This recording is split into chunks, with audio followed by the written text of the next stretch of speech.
Danny Staten here.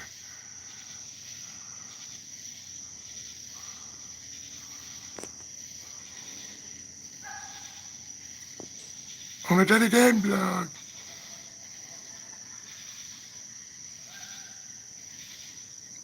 Hear noises in the night. And it's not letting me rotate the device. Maybe I should have started on widescreen. I guess we'll put you in this stream. I don't know, I might have messed up. Tell me, Jacob, is the screen tilted to the side right now? And why am I getting this rotate device symbol on here?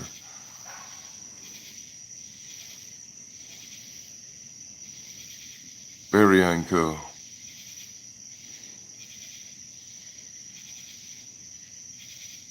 Okay, then I guess we're going to be doing it this way tonight. That sucks.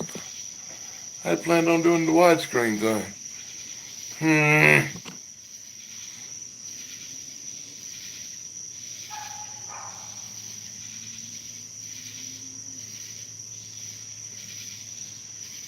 Y'all just have to give me a few minutes to get set up here tonight. I'm running a little bit behind.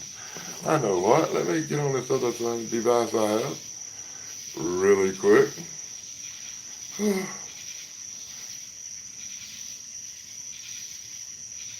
Welcome to the pre-show.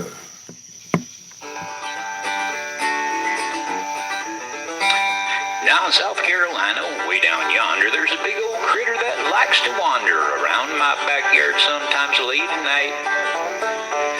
Well, it ain't no beaver, bobcat, or bear, 'cause he's 8 foot tall and covered in hair, and the first time I seen him, he gave me quite a fright.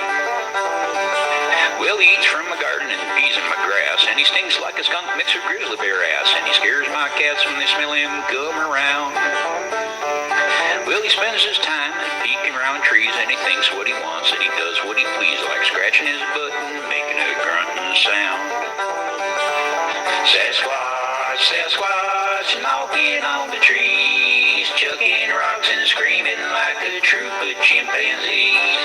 Sasquatch, Sasquatch, running around my place. Are you the missing link, or are you from outer space?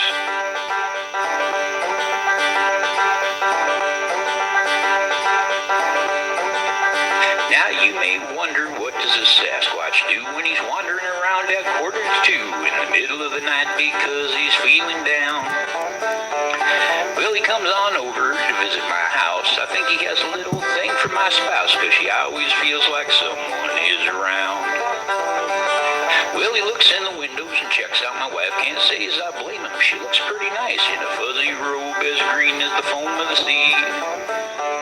Well, he stands and he blinks as he ponders and thinks about humans and love, and she smiles so sweet. He wonders what the heck she sees in me. Sasquatch, Sasquatch, stop looking in my windows. I think it's kinda creepy, voyeuristic weirdo. Sasquatch, Sasquatch, keep your big paws to yourself. And you got a lady Sasquatch to raise your Sasquatch whelps.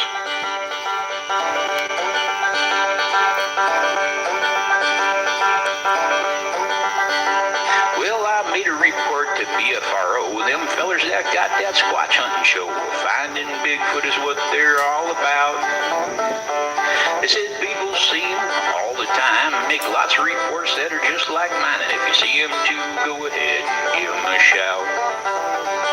Now I wish I knew some Sasquatch lingo. I'd invite him on over to party and mingle with me and my wife and a few of our closest friends. But I guess I'll smile and just wave hi the next time the big guy comes walking by. Saying hello just might become a trend. Sasquatch, Sasquatch, my big old hair. There's some in his watch. Sasquatch, hope your land never ends. Didn't know that we were neighbors, but I hope we can be friends. Well, YouTube, welcome. Welcome all. I see several people done come on in the chat down there. Good to see you, my flock. How you been doing, Mox? I saw Jacob here too. I hope you guys are going to hang around for a little while. It's going to be an interesting day today. I plan on showing some videos and stuff. I'm just not sure how this is going to work because of the way the camera is acting tonight. It's being a little bit, what's the word I'm looking for? Technical difficulties. That's a good word for it. Huh? So I'm going to go over here and hook this up. And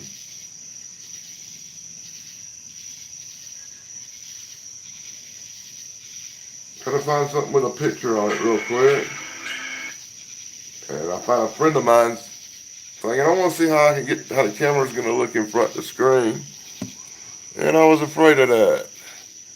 To play something, I had to set it up high. Okay. That's figured out. This will be a friend of mine named Marty. They call him the Cherokee Outlaw. And he's going to sing you a quick little song. Well, maybe he's not. Oh, I told you, technical difficulties are plaguing the Daily Dan.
And that's my friend the Cherokee Outlaw, Marty.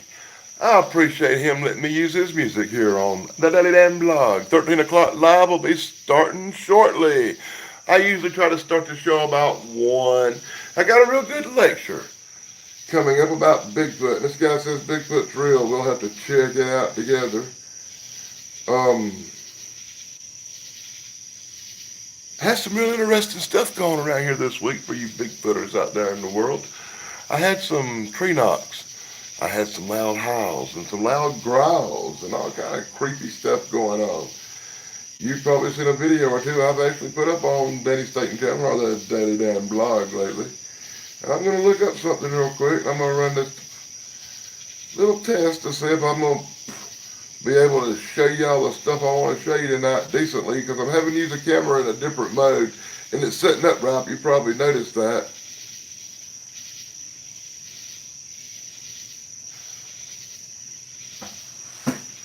And I don't like it like that. I like it the long ways because I show videos. It makes it a lot easier. But I've come up with this little system. And I hope this works. I don't know if it will or not. I may have to do some adjusting. So while I'm doing some adjusting, I'll let y'all check out. We'll get on the camera or not. Something I put up on the Daily Dan blog this week. I started a video on the Danny Staten Channel. Let's see if I'm going to be able to do this. Heard a tree knock.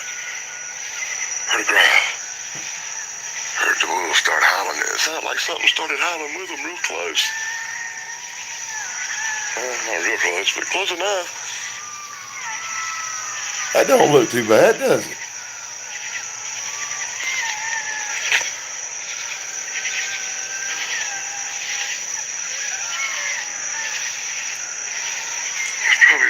closer earlier than it is now.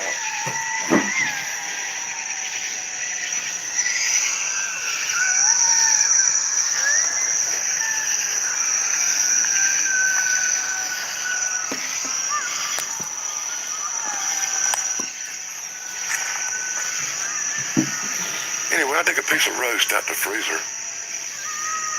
Threw it in the microwave for a little while till it started smoking and looked like it was going to catch on fire, and cut it out in the woods.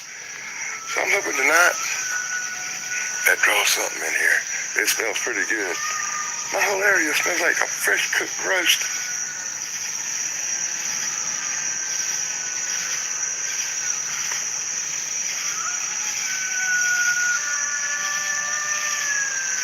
I really hope they're close enough that the howls are picking up on camera. Let me know in the comments below what you think. Let me know if you hear something howling with that wolf. If you watch both videos, one on the Denny Staten channel and the one here, let me know which camera works best.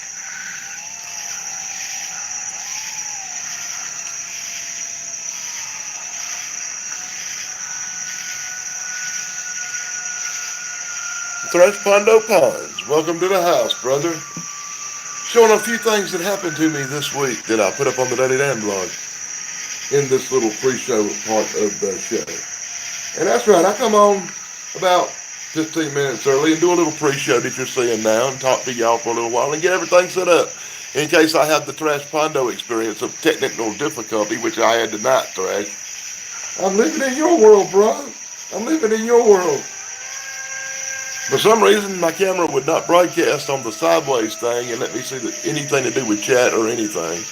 So I'm having to use a different setup to try to show a video or two tonight. And it's really, if I'm just doing an audio thing where we can keep an eye out in the woods and stuff, it's one thing. But when I'm doing a video thing, well, then I have to be able to show y'all a little bit of the damn video because he shows panels and all kind of cool stuff, And I want you guys to be able to see the lecture and be able to see when they show the video clips and stuff that he shows from the Patterson Gimlin film. There's some real awesome stuff coming up tonight with that Battson guy.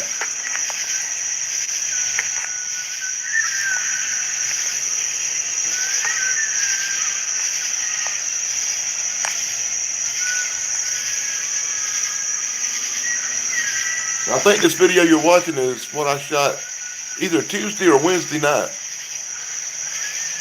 I think I put it up on the Daily Dan blog today.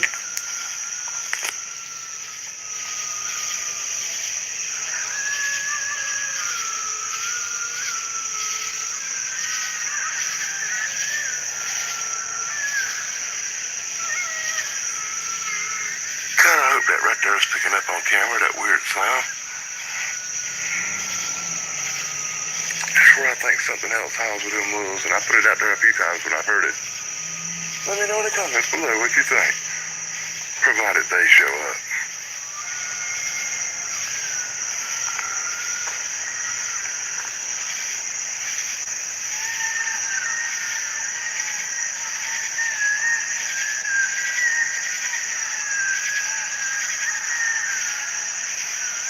No, actually around here we have the red wolves. They've reintroduced them to the population. And since they reintroduced them about 7 or 8 years ago, I've been hearing these wolves howl.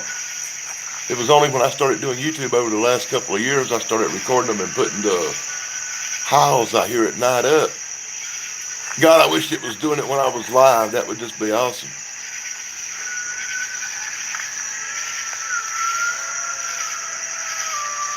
But whenever they do it, I do try to catch it on video. What happens when this noise starts?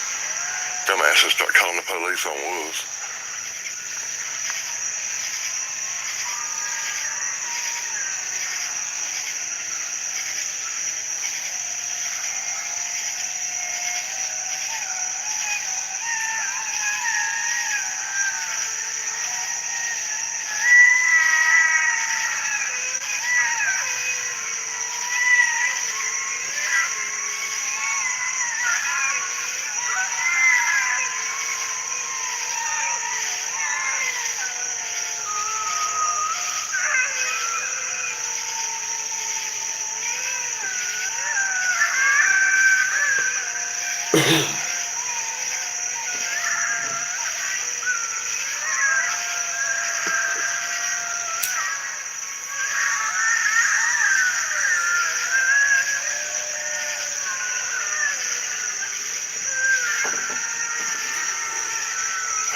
Lord.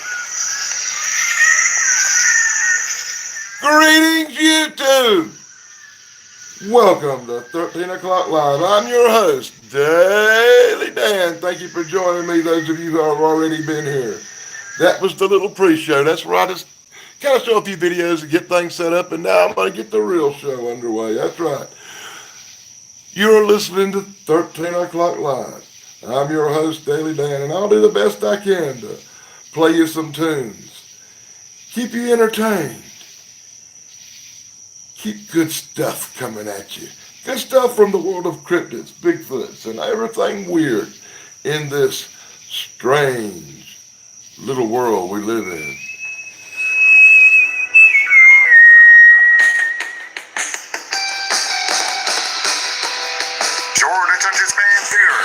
Hey, this is a shout out to the Daily Dan blog. Hey man, I like your videos. I was thinking about you down in Florida, man. Keep up the good work on the videos in the woods. I enjoy them.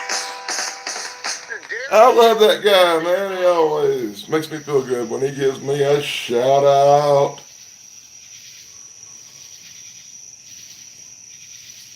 You have to give me a few minutes now because I'm rolling through this long list of really cool stuff I've got to show you.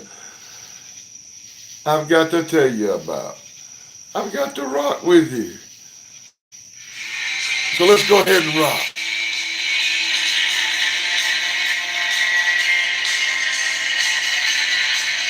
As we're having the Warhorse night and playing some music by my friend Marty.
I'm going to have to cut Marty off and jump right into our little theme song. That was what I was looking for earlier.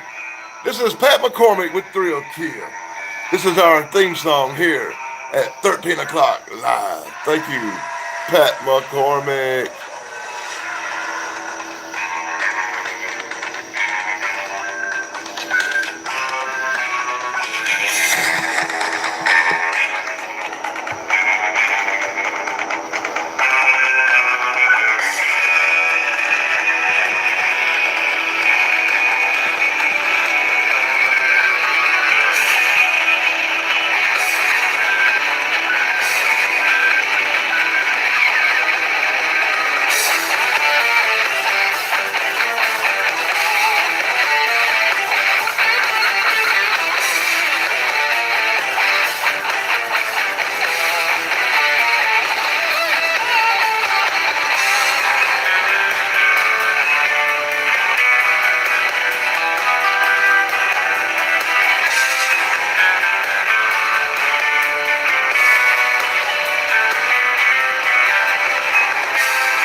Hey, Dave, welcome to the show, my brother. Welcome to the show. I'm having a little technical difficulties getting showed up. Having to do it hillbilly style and shoot it up right. I don't like doing that, but I'm doing the best I can as our friend Pat McCormick rocks in the theme for this show.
thanks everybody for coming. I sure do appreciate it. But you know, it's weird. When I watch the chat on a different device, I see names coming up like Dave's that I don't see on the chat, on the live stream. That's so weird, Dave.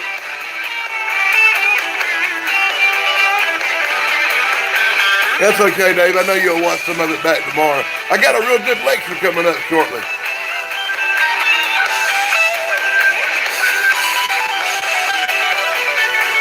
I just appreciate you stopping by. It means a lot to me. And that's my friend Pat McCormick doing this theme song for 13 o'clock live.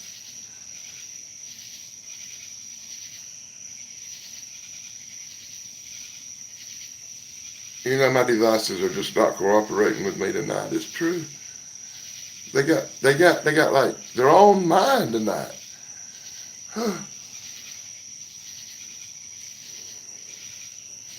Give me 1 second and I'm going to look up the guy, get it little thing set up there, give y'all a video experience I found. I bet most of you probably hadn't seen it.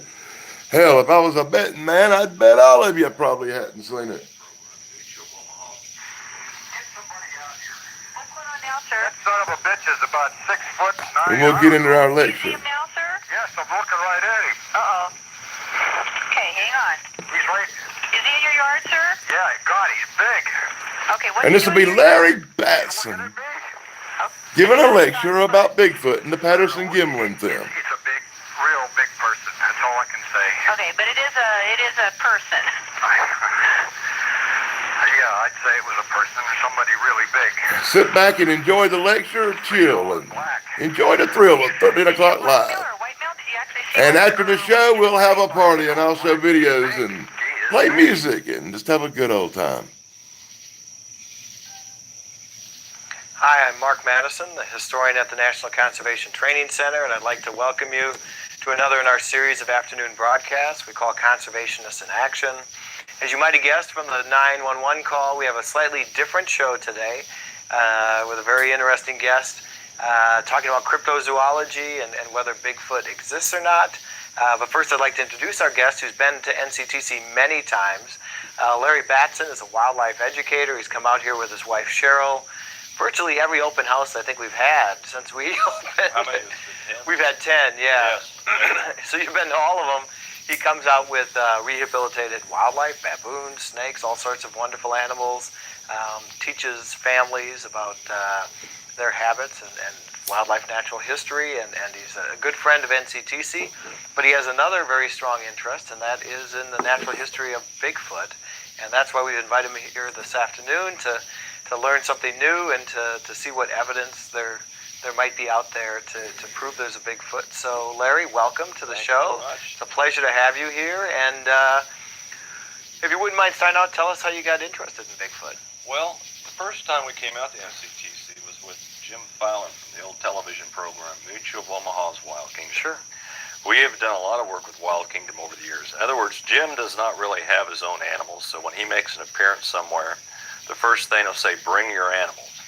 So there's a network of people that he knows all across the country that have animals that they use in lecture work, like we use our animals in about 250 schools a year. So he invited us to the Callaway Gardens in Columbus, Georgia, to bring some animals down for some presentations there. So over breakfast one morning, he was talking about his recent trip to Russia. And he was working on a television program that lasted, I think, maybe 1-2 seasons for ABC called The Spirit of Adventure. And they'd gone to Russia to film the Russian brown bear. Well, over breakfast, he proceeds to tell me, he says, I was over there with these Russian guides, and he said all they wanted to talk about was Bigfoot, because they had seen something over there. They had found these footprints in the same areas that they were filming these bears, and they'd heard about the stories from Northern California, Oregon, and Washington. So over breakfast, we're talking about this, and I thought, I'd had a mild interest about it in the past. I'd read a couple books, and I thought there might be something to this. So it wasn't long after that, I got a phone call from a gentleman that produced a recreational show in Cleveland, Ohio. And he said, Larry, he says, we're always looking for something new. He said, do you have any ideas for some type of exhibit or presentation we could do? So I said, well, let's have some fun. Let's do a thing on Bigfoot or Sasquatch. In fact, he says, I will even build a Sasquatch. And we'll put this whole display together. And they said, well, let's take it a step further. He says, let's get an expert from British Columbia. Make some phone calls. So I called, first of all, I called Willow Creek in Northern California. Because through the books that I read, I'd heard about this film that had been made by Roger Patterson and Bob Gimlin, the Patterson-Gimlin film. So I was putting together things for this exhibit, and so I called the variety store. I said, what do you have on Bigfoot? He said, oh, I got coffee cups, I got bumper stickers, I got posters. Fantastic. I said, do you have any eyewitnesses of people that claim they've seen Bigfoot? He says, hold on a minute. He says, I've got a couple numbers on a piece of paper inside of my wallet. He says, give me a moment. Let me see if I can get those numbers for you. Well, the two numbers that he gave me was a gentleman named John Green and another gentleman named Bob Titmus, and they both lived in Harrison Hot Springs, British Columbia. He said they'd been through here a couple of years ago. He said, try and give these fellas a call. So the first one that I called was John Green. Well, I find out, and I didn't know about this at all, but he is a journalist, and he'd been involved with this since about 1958. He'd written several books on the subject. Called him up at home, and he was real talkative, and he said, well, there's people that might talk to you. And I said, well, I've got another number of this fellow named Bob Tip. He says, well, he's my neighbor. He just lives 2 streets over. He says, give him a call. So I called him, and first of all, he was pretty dry. He didn't really want to talk to me. It was the last part of his life. In fact, he was very ill. So I told him, I said, and I couldn't get anything out of him. So I said, I'm putting together this Bigfoot presentation, this exhibit for school children. Well, that was just like opening the floodgates. So he was willing to help me then. So one of the first questions I asked him, I said, have you ever seen one? Now, before I made these phone calls, this Bigfoot exhibit, this display, I was going to have fun with it. I was going to be very sarcastic. I said, well, this is going to be good for a laugh. So he got real quiet on the phone. He says, after I asked him whether he'd seen one, he says, I have. I said, can you tell me about it? He says, well, the first time was in 1941 off the coast of Alaska in the Wrangell Narrows. He says, I was in the Navy and I was on a naval ship. He says, all the guys were down in the ship playing cards. It was just about dark. He said, I decided to walk up on the deck to smoke a cigarette. So he walks up on the deck of the ship and he's got this beautiful view of this Alaskan coastline. Well, he looks along what they called the shore of this beach. Well, he called it the beach. They called it the beach up there. And he sees this animal, creature, whatever, that walked upright. He said it was about 7.5 feet tall, chestnut brown in color. He said what was so remarkable was the size of it. And then you could basically see this is a very powerful animal. And he watched it walk along the beach and then up into the bush, into the forest. So this wasn't registering in his mind what he had just seen. Now, he was also a taxidermist and a hunter. And as he put it, he says, I have killed and stuffed every animal that's indigenous to this area, supposedly. He says, I've never seen anything like this before. He says, so as soon as he got out of the Navy, he decided that his goal in life was to hunt this animal. So he's in Kitimat, British Columbia in 1963 by himself. And he walked up to this huge rock wall, and he said he watched 3 of these animals go up this rock wall, freestyle rock climbing. You know, you've seen it on television where the guys use the chalk and they go up El Capitan in Yosemite. He said he watched them do the same thing. He said they'd reach up, feel for a crack, pull their entire body up. He says there was a big one, medium size, and a real small one. So he assumed it was a family. And he said, what would have taken a rock climber all day to accomplish? He said they did it in about 30 minutes. After that phone call, after I talked to this man for a long time, I mean, my phone bill was British Columbia, changed from then on. I thought, whoa. I said, there's got to be something to this. I said, it's either the most amazing animal that we have on this planet or the greatest hoax ever created. So I proceeded to talk to him, and they told me, they said, are you familiar with the Patterson Gimlin film? It had been shot in Bluff Creek, California. I said, well, I've seen it a little bit on, a couple shows. Sure. And, but he says, you need to get that film. I said, okay. So I called, Roger Patterson had passed away, so I called his wife, and I was able to get a videotape copy of the film. And I looked at it a couple hundred times probably. And then I called Bob Titmus back because he was the one, after that film had been shot, he'd been in that area. In fact, he knew that area 10 times better than Roger Patterson or Bob Gimlin. And after that film had been shot, they took... Now, here they sit in this room, and they're looking at this 16-millimeter film. Now, a lot of people, when they look at it, and we'll be able to see it here in a moment, they'll say it's so jerky, it's out of focus. Well, my dad had one of those cameras, and we have entire vacations that are that way. Let alone trying to film some kind of a creature. So I called Bob up after I viewed it a few times, and I said, well, tell me your take on the film. He says, I went there after we sat in that room with scientists. And he said the scientists all sat there and said, this is a hoax. This is a guy in a suit. And he sat there and he says, they're clueless. He says, they don't know what they're talking about. He said, that is the same animal that I saw in the Wrangell Narrows in Alaska. That's the same animal I watched climb a cliff in Kitimat, British Columbia. He said, it's over. We now have proof that it exists. It's done.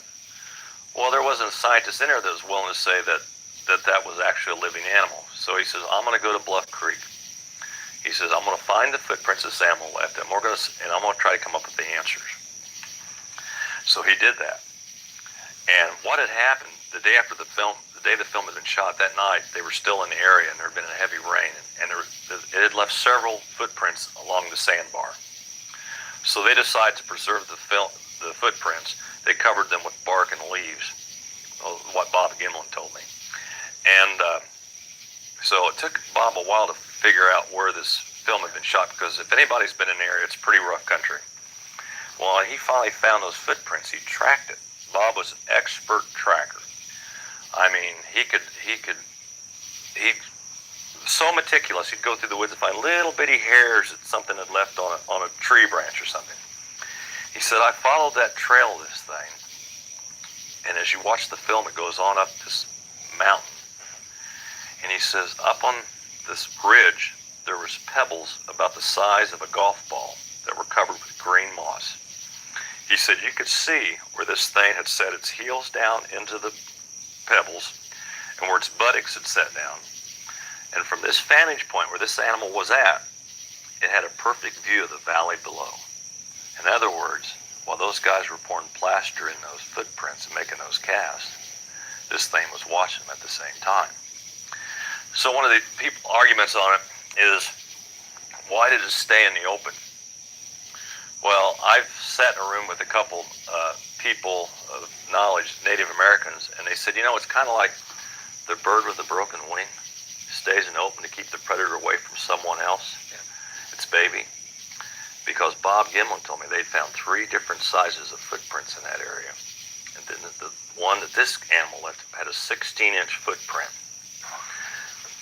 Absolutely. And when they walked through the air, the footprint was pretty deep. They couldn't even hardly make an impression into the sand. So basically, it was staying in the open. That's a theory, because there was 2 others in the general vicinity. And people look at that film and they say, well, it kind of looks like a guy in a suit with a mask on. Well, right before that film had been shot, there'd been a major flood that had gone through there. And that whole river bottom was like logs and stones. And as you watch this film, it walks dead ahead, very definite strides, until it turns around and looks at it and then goes straight ahead. Well, as it does this, think about this. Remember when you were at Halloween when you were a kid and you'd put a mask on and a suit? I mean, every step you'd have to be looking down thinking, what am I going to trip over the neighbor's rake or something? Whereas in this film clip, you watch it, it walks straight ahead. There's no hesitation whatsoever. And we'll take a look at it here. Okay, let's see the film.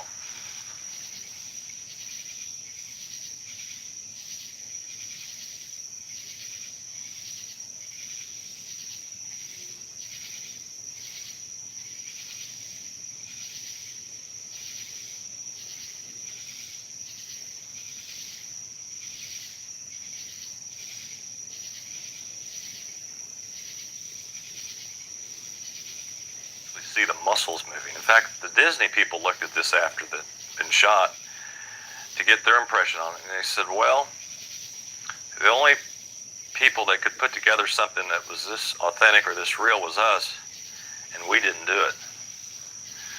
And so it makes one think a little bit.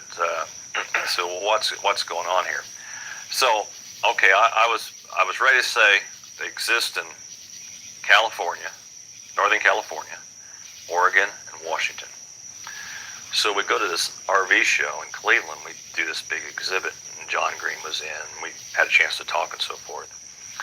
So I'm in my room that first night, and basically from 10 o'clock in the morning till 8 o'clock when the show talk ended that day, all we talked about was Bigfoot. I was burned out.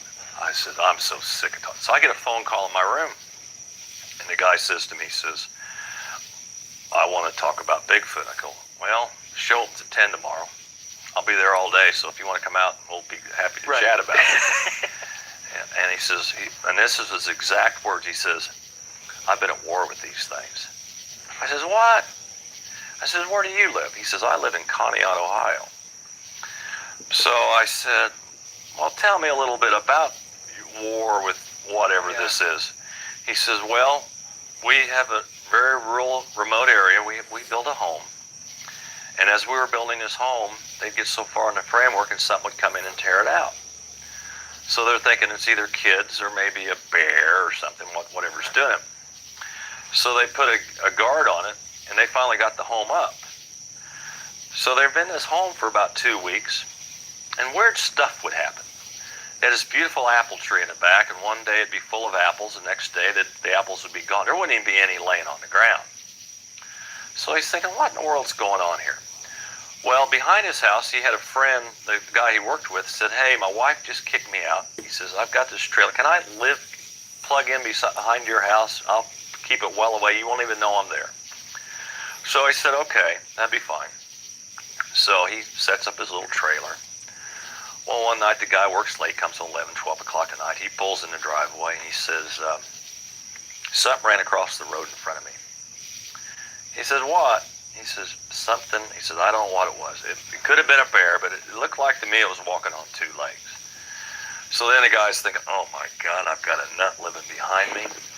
I said, this guy must have some kind of problems. I said, I think I've made a big mistake here. So the guy walks on back to his trailer, and this fellow stands out by his garage, and he's smoking a cigarette. And he says, Larry, he says, I could hear it. I said, I could hear it walk all around my house, across the ridges. He says, very definite, 2 footsteps, very loud. And he said, I heard it go toward an area called Jumbo Woods. So he didn't think any more about it. He turned off the garage light and went to bed. 5 o'clock that morning, something walked up by his windows and started screaming so loud that he says the window literally vibrated, and both him and his wife sat straight up in bed. He kept the pistol right by his bed, so he grabs the pistol. He runs outside and he hears this thing screaming. So he aims, shoots in the dark, gets quiet. No sounds, but you hear it walking around. So he goes back in and wife says, what was it? He says, oh, I think it's a bobcat. He says, no big deal. Okay. Happens the next night, and this time what happens is the wife's bounding out of bed. She's throwing clothes in her suitcase, and she's going to move into the Holiday Inn. Decides she doesn't want to live in this little rural wooded area in Conneaut, Ohio any longer. So this went on for some time till he finally got a good look at this thing. And he said he described it as being about 7 feet tall. He's covered with brown hair. Yeah. And he said when he saw it, it was standing up against a security light. And he could see the shadow of it. He said we just stood there kind of rocking back and forth. And he could see the shadow of this thing. And then it dawned on him, he said, these things won't walk into the light. So he said, I think I've solved the problem about it coming around the house. He lit his house up like Shea Stadium.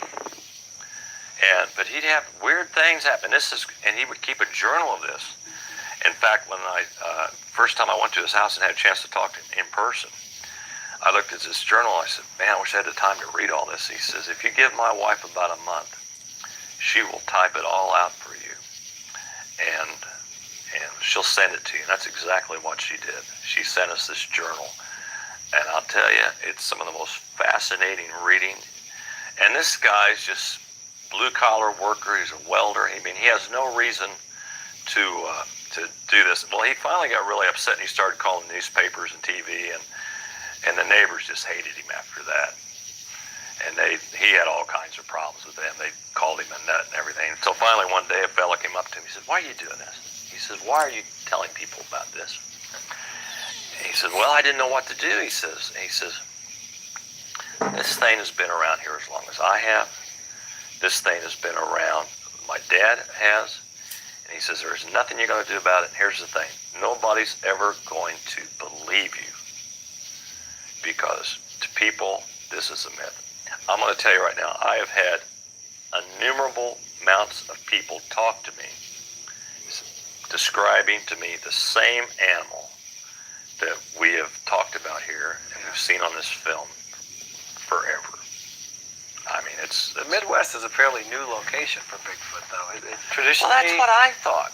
You hear about them in the Northwest or the West Coast? Absolutely. In Alaska and British Columbia. In fact, one of the maps that I have of sightings in British Columbia, you see these real small areas where they've been sighted. But you get to look, and if you look on a regular map, these are where towns are. So all this tens of thousands and millions of acreage where nobody lives, Right. where nobody goes. Of course, that's why there's no sightings in there until people have to venture into those areas. See, to the Native Americans in many parts of the country, this is a fact of life. I mean, this is just as real as the mountain lion, the bear, the deer. And, of course, the thing is, well, you know, we don't have a body. But, you know, old Daniel Boone, in his journals, he claims that he actually shot one of these things and buried it somewhere in Kentucky. What did he call it? He called it a Sasquatch, I believe, because that's what the Native Americans call it. But yeah, Which or a wild man. Which Native Americans, what parts of the country did Native Americans claim to see Sasquatch? Washington, California, Oregon, British Columbia, all throughout Canada. It's everywhere. These things have been reported in every state but Rhode Island and Hawaii. There's some type of documentation, people saying that they've seen these. I received an email from a gentleman, and he had read about some of my reports that I'd filed on the internet through a couple of the sites. And he's a correctional officer in the state of Washington, and he has a cabin 5 miles from the Canadian border. And he said, "I've read what you've said." He said, because you're a wildlife person, he says, "I want to share some stuff with you." He says, "But here's the thing." He says, "I don't want Monster Quest in my backyard." So if you can Monster Quest being a show the on television show. Yeah. Absolutely. He said, "I don't want him in my backyard." And he says, "I don't want people to know where this has been going on, because I don't want it." He says, "There's a reason I built this cabin. I want to be left alone. This is my vacation home. It's not my fault these things have shown up or been there since I showed up. They already were there." So he sent me these footprints in the snow it was a 23-inch footprint with an 8-foot stride that was about 5 inches wide. And I think that they might have those on our pictures that we brought to share with you today. I probably threw him for a loop there. Okay. But we'll have a chance to look at. Well, what's wild when you look at these pictures is that when you walk in the snow, there's usually a little drag mark in the front and the back of your footprint. Uh-huh. There's none. And these footprints were several inches deep. And this gentleman said that he weighs, well, probably as much as I do. It's 200 pounds, but lie. He walked on top of the snow. He couldn't even make an impression in the snow. And he followed these footprints, and he says that he followed them for a while, and they joined another set of footprints that were about 16 inches long that had a 4-foot stride. And these footprints are like middle of nowhere. You just had to be walking or driving down the highway, and you looked over on the side of the snow, and you saw these things. Whoa, what was that? Then you went back and photographed them and followed them for a while. Is that what we're going to look at? Yeah, I think so. He might have them up.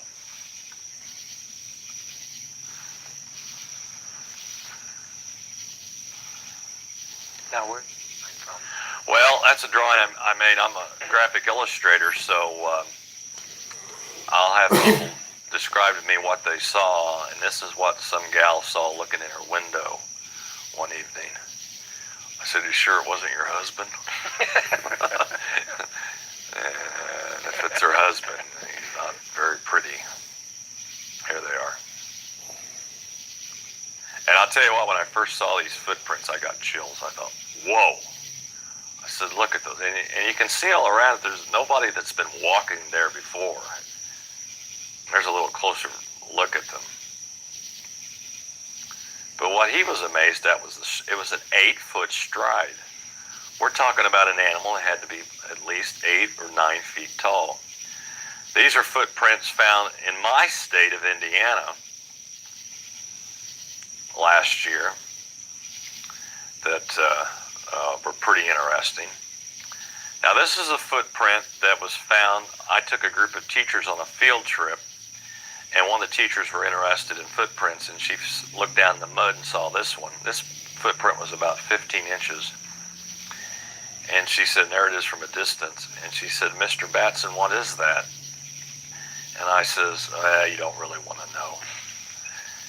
And then she just pressed me. She says, no, what is it? I says, it's a Sasquatch. Well, they're not real. What can I say? Their footprints are.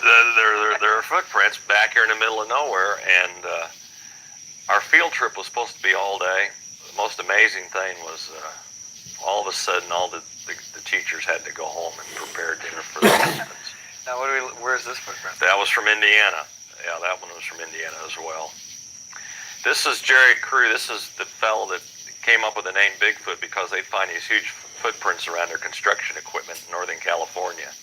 This is one of the plaster casts that were made, and this was one of the first photographs that appeared in newspapers all over the country. Now, this is really strange. This was found in the middle of nowhere in Hoosier National Forest in the state of Indiana, and yet I have no answers for this one. Where literally a circle of branches were stacked up about a foot and a half tall. Now, I'm not saying what created this, but it makes no sense to me. And this is the same area that they also found these huge footprints. And of course, this is the Patterson Gimlin film, and that was the first magazine that published the reports of that they'd shot the film. Argosy magazine was the only ones that were willing to buy the rights.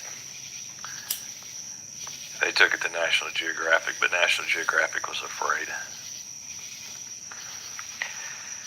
The Patterson Gimlin film? Mm-hmm. Why did they have a movie camera out there? That's what they were after. Oh, they were going looking. They were for shooting Bigfoot. a documentary on Bigfoot, and it was just. I would say it's a stroke of luck, but according to Bob Gimlin and his wife, it's not, because he's been harassed his entire life. His wife she'd prefer they'd never been on that trip, and had done that because it's. In fact, I talked to him a while back.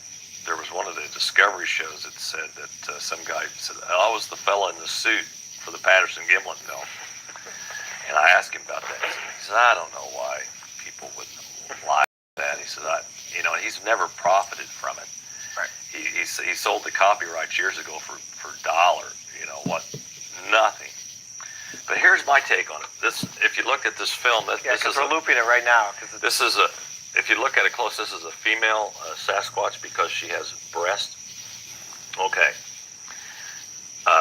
Roger Patterson was a rodeo rider. Bob Gimlin trained horses for trail rides and for backpacking trips.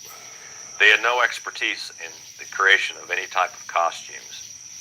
So let's say they build this costume and they get it all done.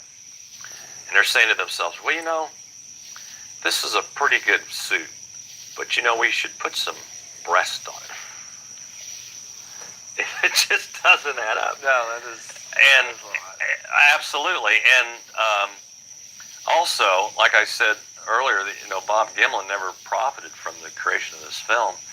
So if it was a hoax, and he basically got the word gypped out of any money, that human nature tells me right away if this was going bad for him, he'd be the first one to raise his hand saying, It was a hoax. It was a guy in a suit all along. And to this day, when I talk to him on the phone, he's just the nicest fellow in the world. And he says, let me tell you, he says, when I was on horseback, he says, I had a shotgun on that thing because we didn't know what it was going to do. And he says, what I saw, he says, I don't think anybody snuck back there and put a suit on and walked in front of us, because what I saw was pretty impressive. He says, to this day, my memory, it's just like it happened yesterday. It's still very, very fresh. Now, you're a wildlife educator. When you look at a film like that, what are you looking for? I mean, are you looking at its stride? Are you looking at how it reacts around people? What strikes you that seems similar? Well, you know, or different. The first idea is it's a giant primate. Well, it's not a monkey. It's not an ape, because my feeling is if it was something that we'd already have one. This is human-like. And what I'm looking for is certain animal behaviors that tell me that first of all, tell me it's not a guy in a suit. Because if you look at it, believe me, it's been studied. It's not a guy in a suit. This is it. This is the animal. And there's just no doubt about it. Anybody that said they can spot a zipper on the back of that suit, and believe me, there's been so much. It's wrong. I've talked to too many people that's been directly involved with the film that makes me realize that is the only real documentation we have of this animal. And you know, there's a lot of animals on this planet that we don't have an extensive amount of film footage on. I mean, there's a Sumatran tiger, hasn't been photographed too much in a while. We know that exists. The snow leopard of the Himalayas, there's not a lot of, there's been, but not a lot of extensive film footage, and we know that exists. And of course, I get a kick out of the Monster Quest show. We did that show last year. They haven't aired it yet. They might be mad at me because they talk about they have these expeditions that they go on their four-wheel drive ATVs, and they take out their Winnebagos, and they hang their cam trackers on the tree, so if something walks by, they'll get a picture of it. Right. And I told them, I said, you know what? I said, these guys in their camouflage, I said, I could put them in the mountains where we know mountain lions exist, and they're not going to find one of them. No. So how are they going to find something that's 10 times as wary and 10 times as intelligent? And you know, the Native Americans, their problem with this whole thing of saying, hey, it's for real, especially on the reservations in Northern California, we discussed this earlier, they are afraid that if it's proven that it does exist, and there's documentation, as you know, that the government would classify it as an endangered species. And they're afraid that if it gets classified as an endangered species, that they will no longer be able to log or mine the areas that they do now. It'll be shut off. It's very similar to the spotted owl. Yeah. And you know, the loggers in Oregon and Washington, California, it starts to get dark. They leave the woods. I've talked to them, and they won't tell you why, but they give you the general idea. They said, we respect this, and we just get out of the woods. I was doing a talk in Indiana, and I finished the talk, and I'm at the table putting my stuff up. This guy walks up, everybody left. He said, let me tell you something. He said, I was fly fishing in Washington one time. We were back here on the stream, he says, and I looked over in the woods, and I saw a rock that weighed about 300 pounds. It was like it was being catapulted out of the forest and landed in the middle of that river. He said, I didn't have to see anything. He said, every hair on the back of my neck stood up. He says, I reeled in my rod. He says, we were done for the day. He says, I totally believe that these things do exist. The fish were spooked anyway. Absolutely. Yeah, the fishing would have been bad after that. And supposedly on Mount St. Helens, that right after the eruption, and there's this pumice for acres and acres, well, millions of acres, that there was very good footprints found in that ash after Mount St. Helens.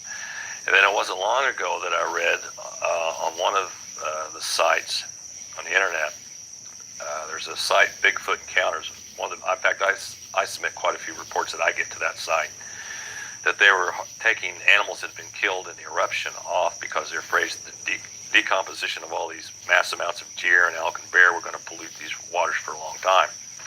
So they were basically filling nets with, and then hauling them out via helicopter. And I had read that a fella on another helicopter looked over one of these nets full of dead animals, and you could distinctively see hanging from the net 2 charred-looking arms in that harvest of animals. So I don't know. It's it's a really interesting story, though.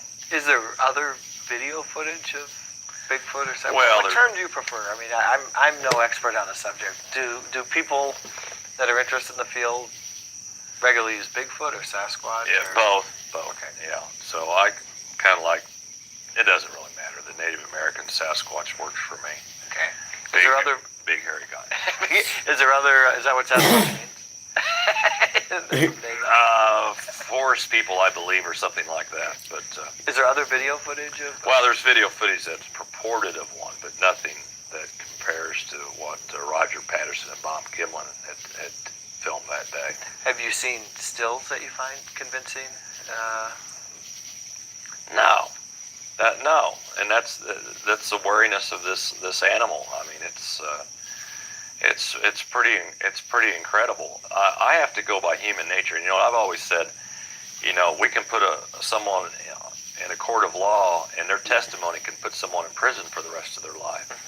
But you put someone in that same situation under oath and tell them to describe what they had saw, and then when they finish, it's all a bunch of bull, and there's no truth to it. And I've had too many people walk up to me that have no reason to lie, describe events that I'm thinking, wow, it's and I try to leave this all the time. It drives my wife crazy. She says, I'm done with it, and then I'll be done with it, because I have no reason. I don't care if anybody believes whether it exists or not. I could care less.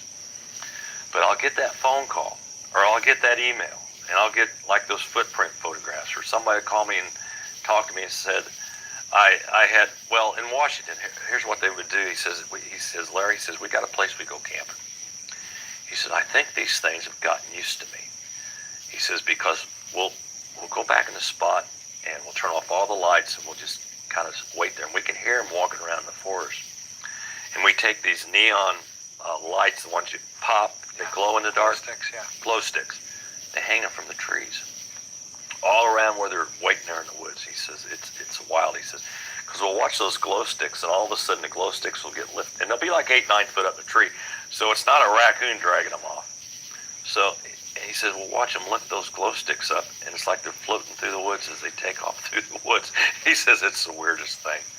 And then he has a big horse trough he keeps behind his cabin. He says I have to keep that horse trough filled with food, because if I don't and it's empty, he says I'll be in bed at night, and he says these things will come up beating on the side of my wall and screaming in my windows.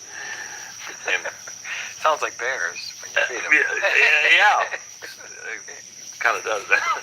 We talked about video and pictures. What does Bigfoot sound like according to some of these reports? Well, we have some sounds that were recorded in Washington. Okay, should we start with that? We should listen to those. And I've played these sounds, and to a lot of my friends who I consider wildlife experts, I says, I want an opinion. What animal is this? I says, is this some type of an owl? So we'll listen to those, and let's see. Okay. We'll see what you think. Right.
And I had a guy stand straight up in the seat.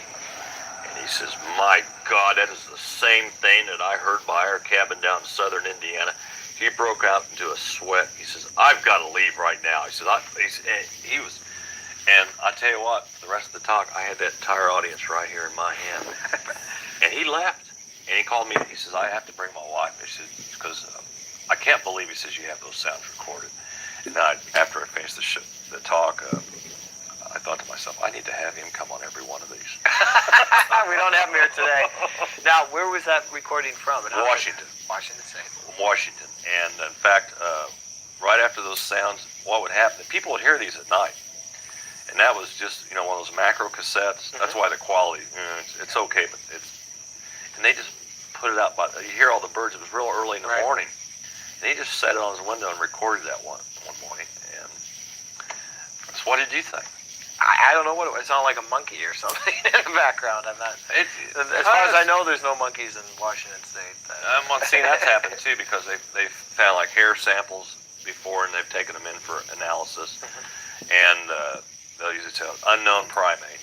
Where did you collect these? Well, we collected them in Northern California. We collected them in Washington. There's no primates in this that we know of that live in that part of the world. Sure. And the footprints, there's tens of thousands of footprints that have been cast over the years. Have you collected some of the casts? Absolutely. And the experts that have looked at many of these footprints, obviously there's some people that have gone out and gotten big pieces of plywood and terrorized their neighbors by leaving footprints through their garden. That's happened.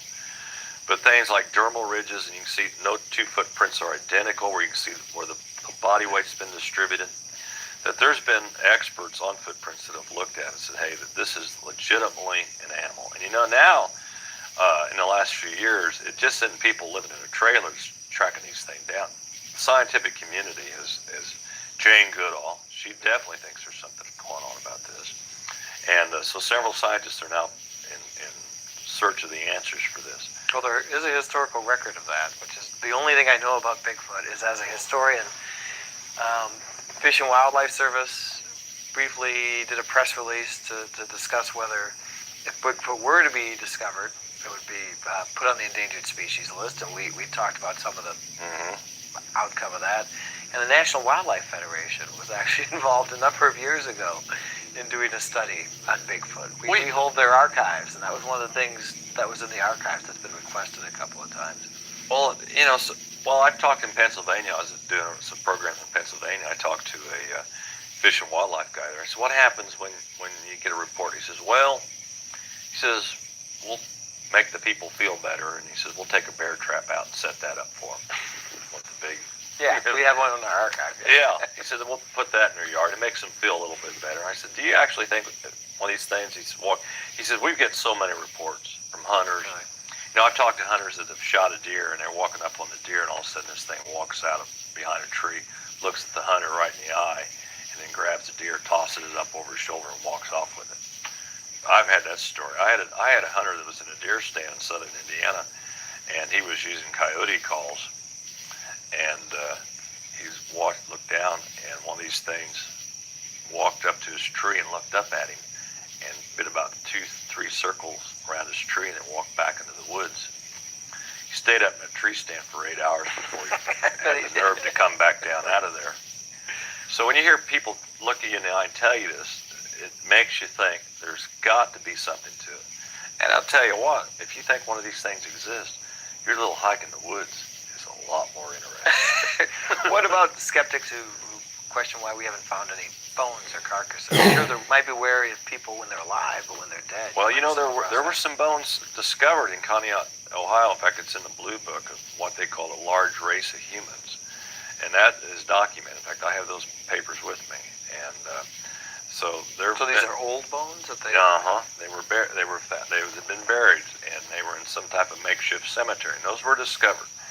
And there's a femur bone of what they still don't know. I think it's in California. I have to look that up for sure. And old Daniel Boone, like I said, he claims he'd killed one and he buried it. And he told that story around a campfire and everybody laughed at him. And he shut up about it from then on. And only in his journals later on. And the great Teddy Roosevelt still talks about the time that he was in the wilderness areas of Montana, I believe. And he heard a sound as his description is something I'd never ever heard before. So, you know, What would be convincing evidence to you? part of a body. Part of a body. Yeah, people ask me what would be the final evidence. Let's say if you found one dead, what would you do? Well, you're not going to carry the thing out because it weighs several hundred pounds. We said we just need a part of one. Yeah. We just need a finger. We just need a thumb, a hand. That's it. That's all you need. Then that would give the scientific community something that they could say, hey, this is there's something to this. And as a wildlife educator, I have to be real careful with this because I go to school children and I lecture about wild animals, and I don't want to kill my credibility, but now that the scientific community has grasped a hold of it, and what I've gathered over the last 30 years that I've done this, there's something to this. Well, that's a good way to go out, and I would like to remind folks, Larry's a really good wildlife educator. He and his wife have been doing this for a number of years. We've had him out here numerous times. He's superb at that, and that's usually how we have him out here, but we thought we'd do something a little different, have a little fun, and do something we've never done in a distance broadcast. And we're going to do a public lecture with you out here tonight, and I have to say the phone has rung more for your public lecture than anyone I can remember in memory. I am so thrilled that U.S. Fish and Wildlife Service has decided to go with this because, and I guarantee you, I don't necessarily say this is the belief of our institution. I'm going to tell you right now, there will be people in that audience tomorrow night that will come up to me and they'll say, I have seen or I know exactly what you're talking about. I guarantee it. And I know where they'll be sitting. They'll be sitting about 2/3 back in that audience. And they'll be kind of overlooking the whole situation. And after the presentation is over, they'll just kind of wander up and talk to me. And then when they get me aside when no one's around, because I figure 99% of the people that have ever seen something like this don't tell anyone because they want that nice little rural place they've built, that cabin in the woods. They don't want every nutty guy in camouflage trouncing there trying to bag him a Bigfoot. Well, Larry, thank you so much for reminding us that the best part of nature is the mysterious part of nature. Absolutely. It's been really fun, and I think as we go out, maybe we'll try to run that video footage one last time for the audience. But thanks again, Larry. Larry will be giving a talk at NCTC in the evening, one of our community lectures, and I'm sure we'll get him back at the open house, which is the 3rd week in October, where he will probably not be coming with Bigfoot. No, we have a new baby baboon, though. Well, hopefully we'll be bringing out the new baby baboon if and it's a new ready. bobcat we're raising right now. So. Well, that'll be great. We'll all be there. And Larry, thanks for all your help, and thank you for tuning in. Well, that was interesting, wasn't it, guys and gals? I hope you enjoyed that. It is available on YouTube on other channels. But luckily, it's a free channel. You know what? When they were playing that clip where they were playing the audio, the sounds of Bigfoot, if you listen to that clip, during that you'll hear me say something. And when I said something, that's because I just heard something in the woods. And it's like it almost initiated a response from something. It kind of bugged me out a little bit. I also almost grabbed the camera to show you a really gigantic possum that was creeping around out here in the dark. Let me get my head together. That's kind of hard to do when you got a head like mine. And thank everybody for joining me for 13 o'clock live with Daily Dan. I hope you enjoyed the lecture. Mr. Battson did a really great job, I think. And this is usually the part I tell everybody who come for the show, good night. You're welcome to pop a clutch. Because now I'm going to start the after show, the mellow part. This is where I'm going to probably play a song or two. Just kind of rant and rave and talk to you about the latest asshole in my life, maybe. No, I'm not going to crack on that guy tonight. I promised myself I wouldn't. I think tonight I'm going to do something a little different. Instead of playing a bunch of music and watching the woods and hoping something happens, I think maybe I'm going to chill out and play you some interesting videos from some friends of mine. This is going to be a shout out to you and something very fascinating. Hey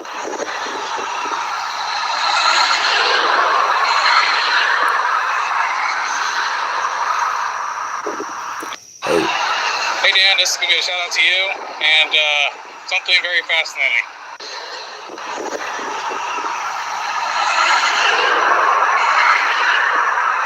It's my kind of short right there.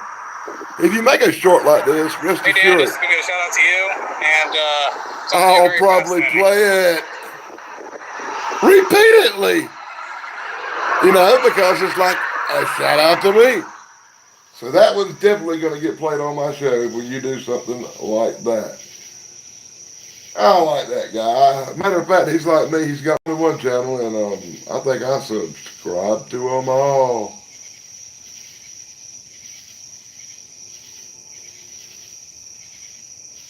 Oh yeah.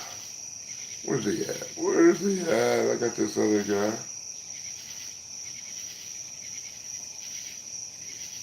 And I'm going to introduce you to another friend of mine.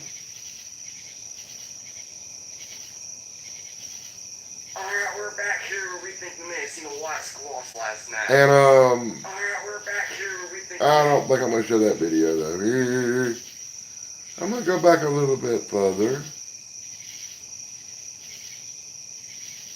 and find one that's not 45 minutes long.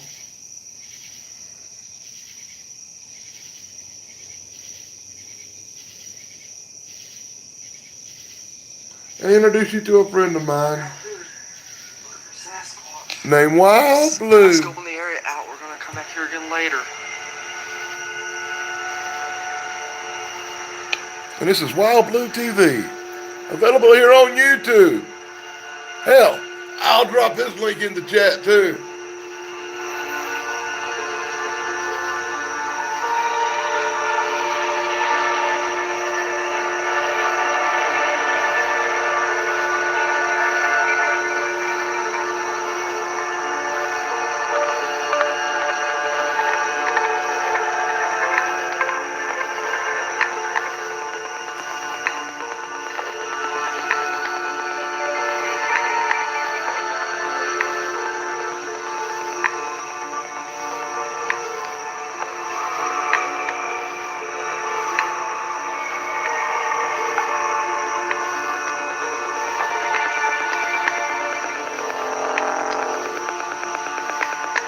And if you want to check back through the chat, you'll find friends of mine like My Flocka and Thrash Pondo Ponds. Dave Sunstorm, I'll put their links in the chat too. You can grab all their really cool good stuff channels. I might show you a little bit of their stuff a little bit later on. Here in what my friend Thrash likes to call night flights, where night flights takes off.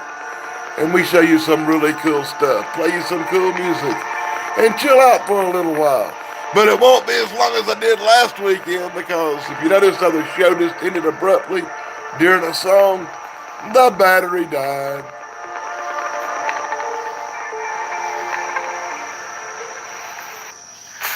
Out here at Mount Hood, Sasquatch.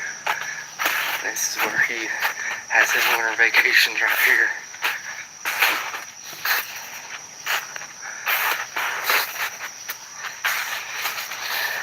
My foot just fell all the way in that hole right there.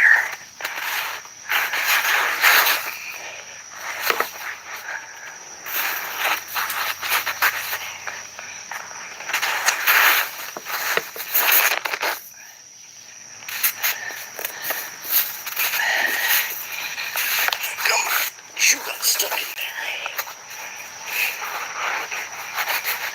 Oh, I need some snowshoes. I gotta get out of here.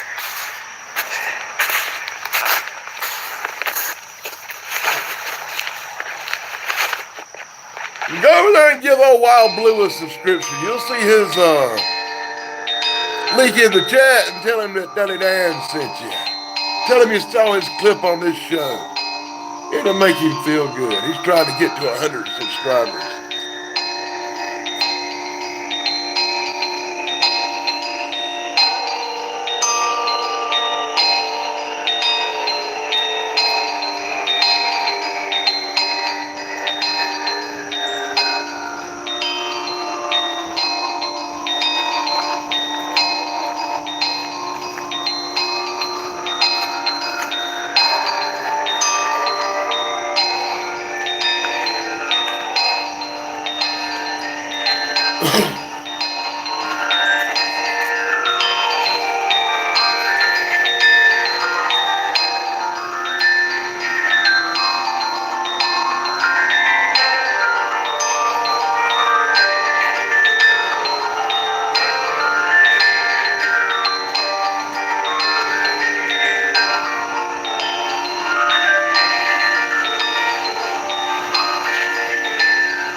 walk out here.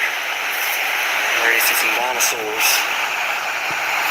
That pisses me off. Hey, my friend Swerve, This stream over here. I will go back and give you a branch so you can drop your link in the chat later on. My fucking chat's froze up on the live stream part. And I see you in chat on the other device, but I can't mod you on that one.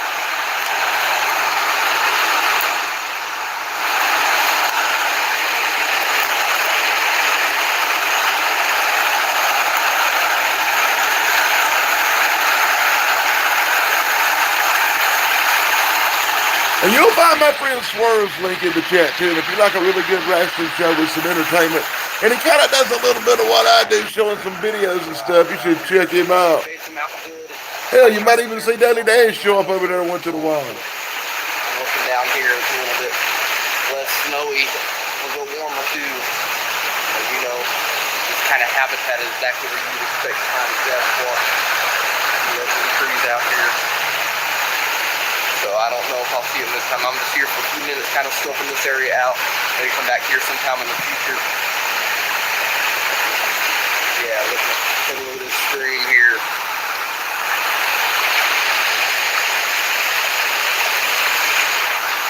I'm gonna head up this cool little trail here. I don't know if it's a people trail or an animal trail or maybe even a squash trail.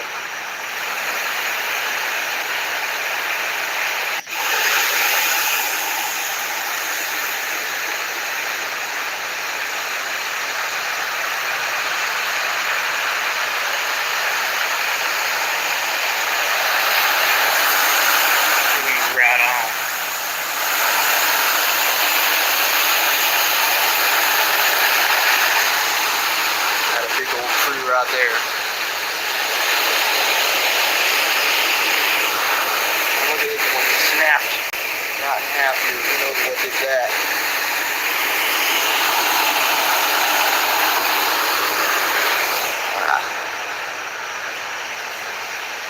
I'm liking this area. See if I can find my way out now. Found a campsite right here. And I'm getting to think I'm kind of lost. I'll make my way up this trail right here. So I know for sure, if I follow where that stream is, I'm going to be going in the right direction. That's where I came from.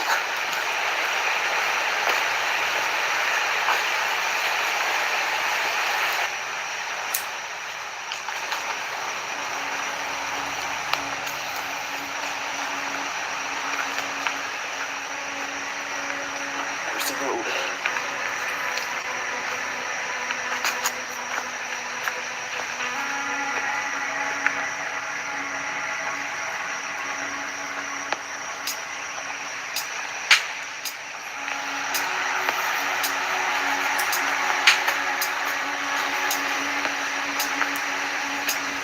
Alright, guess I'm gonna make my way out. I'm gonna head back here sometime in the future.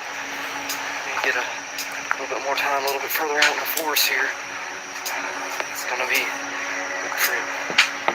Get this played.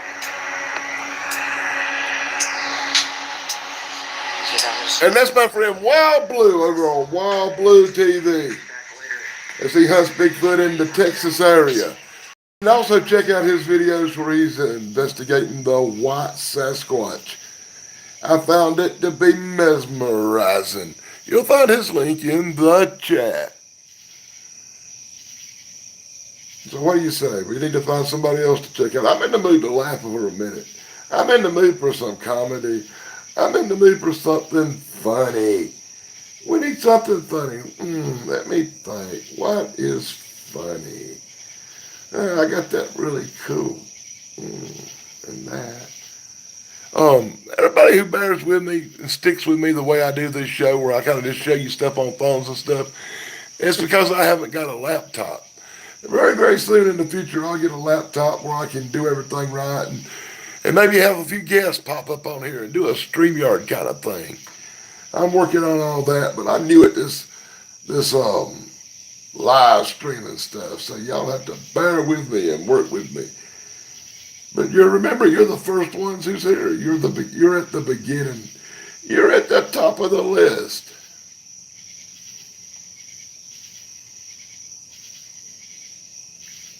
So I think I'm gonna dig up my friend Thresh Pondo Pond's channel.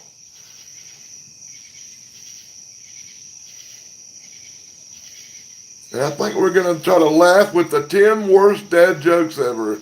I meant to play this video last time and I played something else, I think. Greetings, YouTube. Thrash Pondo here. You hear that? He says greetings. Thrash Pondo here with my latest in my collection of the top 10 worst dad jokes ever conceived of. And tonight's is going to be Academy Awards related themed. Strap yourself in, kids. It's going to be a bumpy ride. And as always, in no particular order. Number 10. What's Will Smith's favorite cordial? Oh, I'm going to be laughing. A shot on the rocks. Next. Number 9. Did you hear how Prudential dropped Will Smith as their spokesperson? Yes, he apparently misinterpreted their slogan, "Get a piece of the rock." What? Next. Number 8. Did you hear Will Smith's new adage? It goes, "Sticks and stones may break my bones, but slapping rocks get you canceled." Next. Number 7. What did Chris Rock awake to find the day after the ceremony? He awoke to find his face had fresh prints. Next. Number 6. Did you hear the Academy's decision to, rather than remove Mr. Smith's Oscar, they're simply going to rename it? Yes, from now on it's going to be known as Oscar the Grouch. Next. Number 5. Heard the Academy's new plan to maintain order at their next ceremony? If they have one. Yes. Rather than hiring Chris Rock, they're going to be getting The Rock. Yeah, I'd like to see you take a swing at him. Go ahead. I want to see you do it. Next. Number 4. So supposedly after the awards ceremony, Will Smith's long-term friend Harry Connick Jr. to find out what the heck is going on. He even said to him, Will, why are you so bitter? Will said, I'm not bitter, just a tad jaded. Give it a couple days, you'll be using it. Next. Number 3. Did you hear Mr. Rock is, after all, going to be pressing charges on Mr. Smith? Thus, his new project is going to be labeled Men in Orange is the New Black. Next. Number 2. Did you hear Chris Rock's new show reboot concept? It's going to be called One Person Apparently Especially Hates Chris. Next.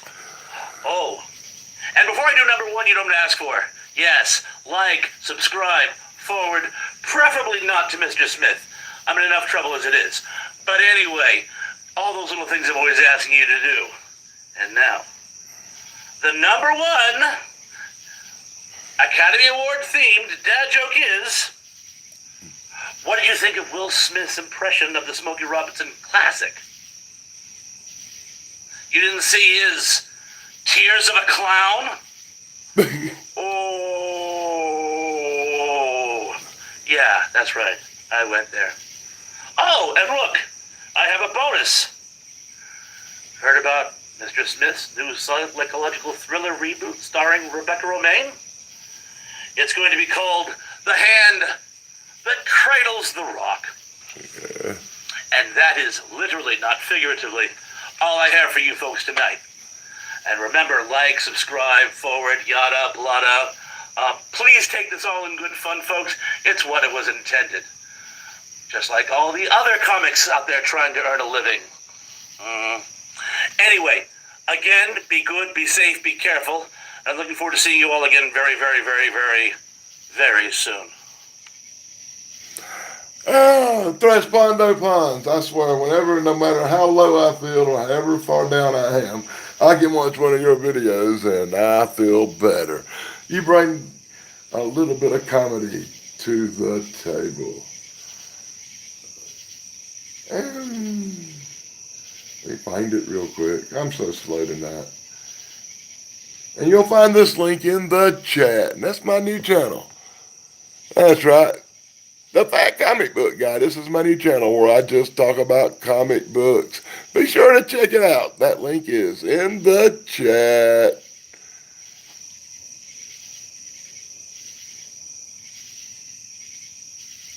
Uh-oh. I'm getting a little from the cult.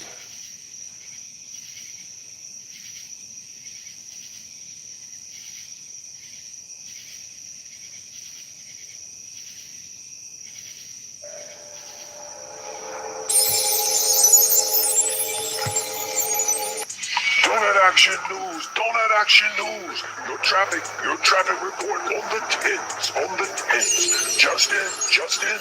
Somebody stole a case of bananas from Walmart, and left the shopping cart buggy with the bananas in it on Donut Avenue, near the Golden Arches in Kansas City, Missouri. It has caused a strange traffic pattern for your Friday afternoon drive. On the 10s from Donut Action News. It has created a aura. Time frequency change. All cars traveling eastbound on Donut Avenue are now traveling west on Donut Avenue and upside down, heading for Los Angeles. We lived in a cartoon in 1984. Has anybody ever heard of And that was a friend of mine called Cult of Donuts, and he does some of the most bizarre videos on YouTube. So where do we need to go now? I was trying to remember. I actually had plans for tonight, believe it. Oh, I remember. I'm sorry. You gotta forgive me. I had technical difficulty that threw me in a loop. That's why you're having to watch this stream on a different way than the phone. You should be turned sideways, but apparently that wasn't working too good tonight, and the chat's froze up. I'm just trying to make it through. Doing the best I can tonight, guys, and I guess I'm gonna have to take it down a note and share that sad news that I know everybody is talking about. And I want to bring this up on the stream for you to hang around for the after show. Did you hear that?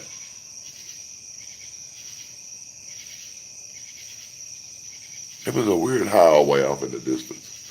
But anyway, I want to bring it down and have a quick word about the great actress Nichelle Nichols from the Star Trek series, the original Star Trek series. Lieutenant Uhura. She passed away. And it's really been bothering me this week that she's passed away. She was one of my favorite actresses. Yeah, an actress, lady. And a friend of mine did a little thing. Nichelle Nichols, who rose to fame on the classic Star Trek television series, which aired on NBC during the late 60s, has passed away. The news is coming from, well, from all major news outlets. Go ahead and bring this on the screen.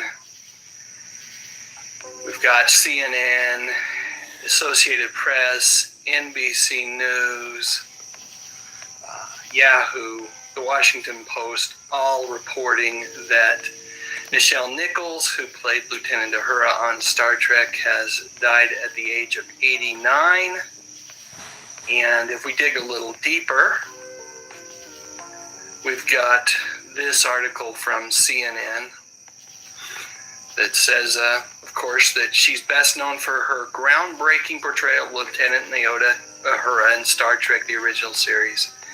Has died at the age of 89, and this is according to a statement that's coming from her son, Kyle Johnson. This statement, I'll read it directly. It's a quote from him. It says, "Last night, my mother, Nichelle Nichols, succumbed to natural causes and passed away. Her light, however, like the ancient galaxies now being seen for the first time, will remain for us and future generations to enjoy, learn from, and draw inspiration. Hers was a life well lived, and as such, a model for us all." So, very nice message from her son.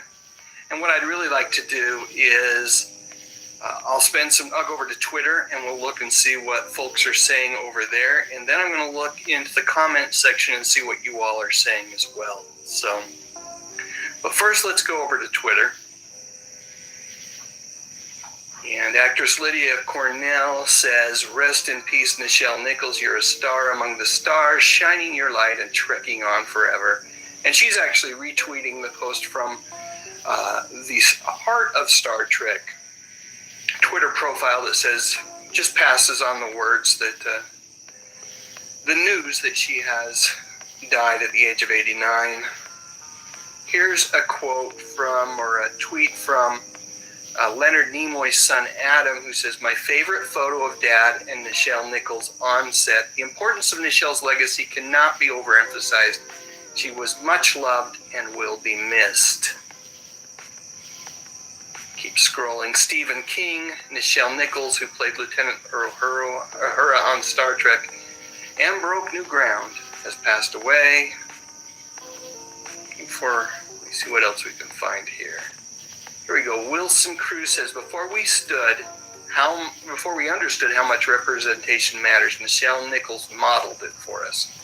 With her very presence and her grace, she shone a light on who we as a people of color are and inspired us to reach for our potential. Rest well, glittering diamond in the sky. I'm going to lower the volume on the music playing in the background here just a little bit. I feel like I'm competing with it here. Dave Blass says, "We honored Nichelle Nichols and that of the character she created with Uhura with this plaque seen in the premiere of season 2 of Star Trek Picard. Farewell, Captain Nyota." Spelled wrong there, but that's okay. Nyota Uhura, you embodied everything that Starfleet stood for. Love that picture of Nichelle. A beautiful lady to the very end. She passed away actually yesterday on July 30th. That's the news that we're getting from her son. Christina Ariel says, "Two of the best days of my life were the days in 2017 spent with Nichelle Nichols. She told me stories and made pew-pew sounds when I would sit next to her with my phaser. She inspired me to do what I do now. I'm always grateful for her beautiful legacy. Rest well." Here's a post from Neil deGrasse Tyson, sharing also an interview. All right. I'm going to go ahead and get off that for a minute. Let's see your comments. Let's go ahead and read your comments real quickly here. This is probably the most important part of any video like this, is letting you guys share your thoughts, share your memories. Martok, the Unbidden, says, "Very sad. Got to sit beside her for a few minutes at a Star Trek convention a couple of decades ago. Very nice lady." Let's see. Carl Dunn says, "Oh no, first Bill Russell. I hadn't heard that. And now Nichelle Nichols. Rest in peace." Robin Wagner says, "What a wonderful lady." Her Aeolian Harp says, "Rest in peace to a dazzling icon of my childhood." Tom McCluskey, a.k.a. The Hungry Jerk, says, "I've met her several times." Linda Knowles says, "So sorry to hear about Nichelle Nichols. She has died. So sad for her loss." Super fan Emily Miller says Linda Carter and Kate Mulgrew posted about her. Yeah, I was looking for the Linda Carter one. That's what happens when you, I refreshed it one too many times. But I'd like to read that Linda Carter one on screen, so I'll look for that. But let me keep reading the comments here. Let's see. L. Salisbury says, too bad she never made a Big Bang Theory cameo. Yeah. Let's see. Carl Smith says he got the news through Yahoo. Lance Chaffin says we're losing so many stars lately, kind of scary. Robin Wagner says she's sorry to hear about this. And superfan Tracy Rothmeyer says this one hurts. Karen Lee Maloney says rest in peace, beautiful lady. Let's see. William Blake Hall says all the best at this sad time and to all. Some guys are doing good reactions to the original Star Trek episode by episode, and it will be all more fun to relive her greatest moments. So true. So true. Crazy Joe, my buddy Crazy Joe says goodbye, Michelle. And Joy Brooks says rest in peace.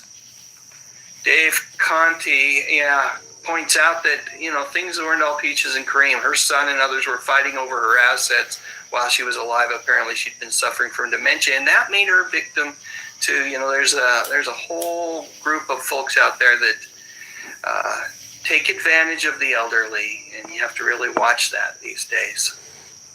Now, I don't know the situation there. I'd read a little bit about it, but I don't know enough to say one way or the other, but it's too bad that happened. Martok the Unbidden says, hailing frequencies close, sir. Rest in peace, Nichelle. My condolences to her loved ones and to the surviving cast of Trek.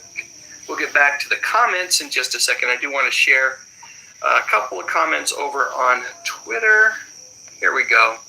This one from George Takai. I shall have more to say about the trailblazing, incomparable Nichelle Nichols, who shared the bridge with us as Lieutenant Uhura of the USS Enterprise and who passed away today at age 89. For today, my heart is heavy. My eyes shining like the stars you now rest among, my dearest friend. What a great, great post from George. And Linda Carter says, many actors become stars, but few stars can move a nation. Nichelle Nichols showed us the extraordinary power of black women and paved the way for a better future for all women in media. Thank you, Nichelle. We will miss you. That's beautiful. Beautiful. All right, we're going to get back to your comments here. No, we're not, Dave. And nobody can tell what happened better than Dave Sunstorm. That's my real good friend, Dave Sunstorm. I actually had the pleasure, the privilege once in my life of meeting Dave Sunstorm. Oh, where would I find that video? Let me take a look. That's what we need to do. We need to watch the time I met Dave.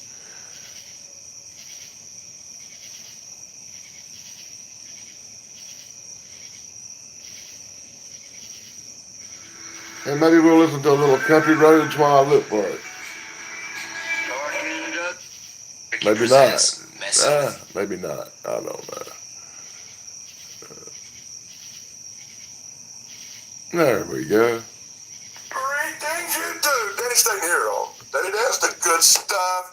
I'm with, check it out, Dave Sunstorm. He's come all the way from Utah and he's down here visiting me. You believe that? I can't believe it. I've been in shock all day. I took him Bigfoot hunting, Dave. Oh my gosh. You got some scary areas. Holy cow. And it's right by a cemetery? Come on, Danny.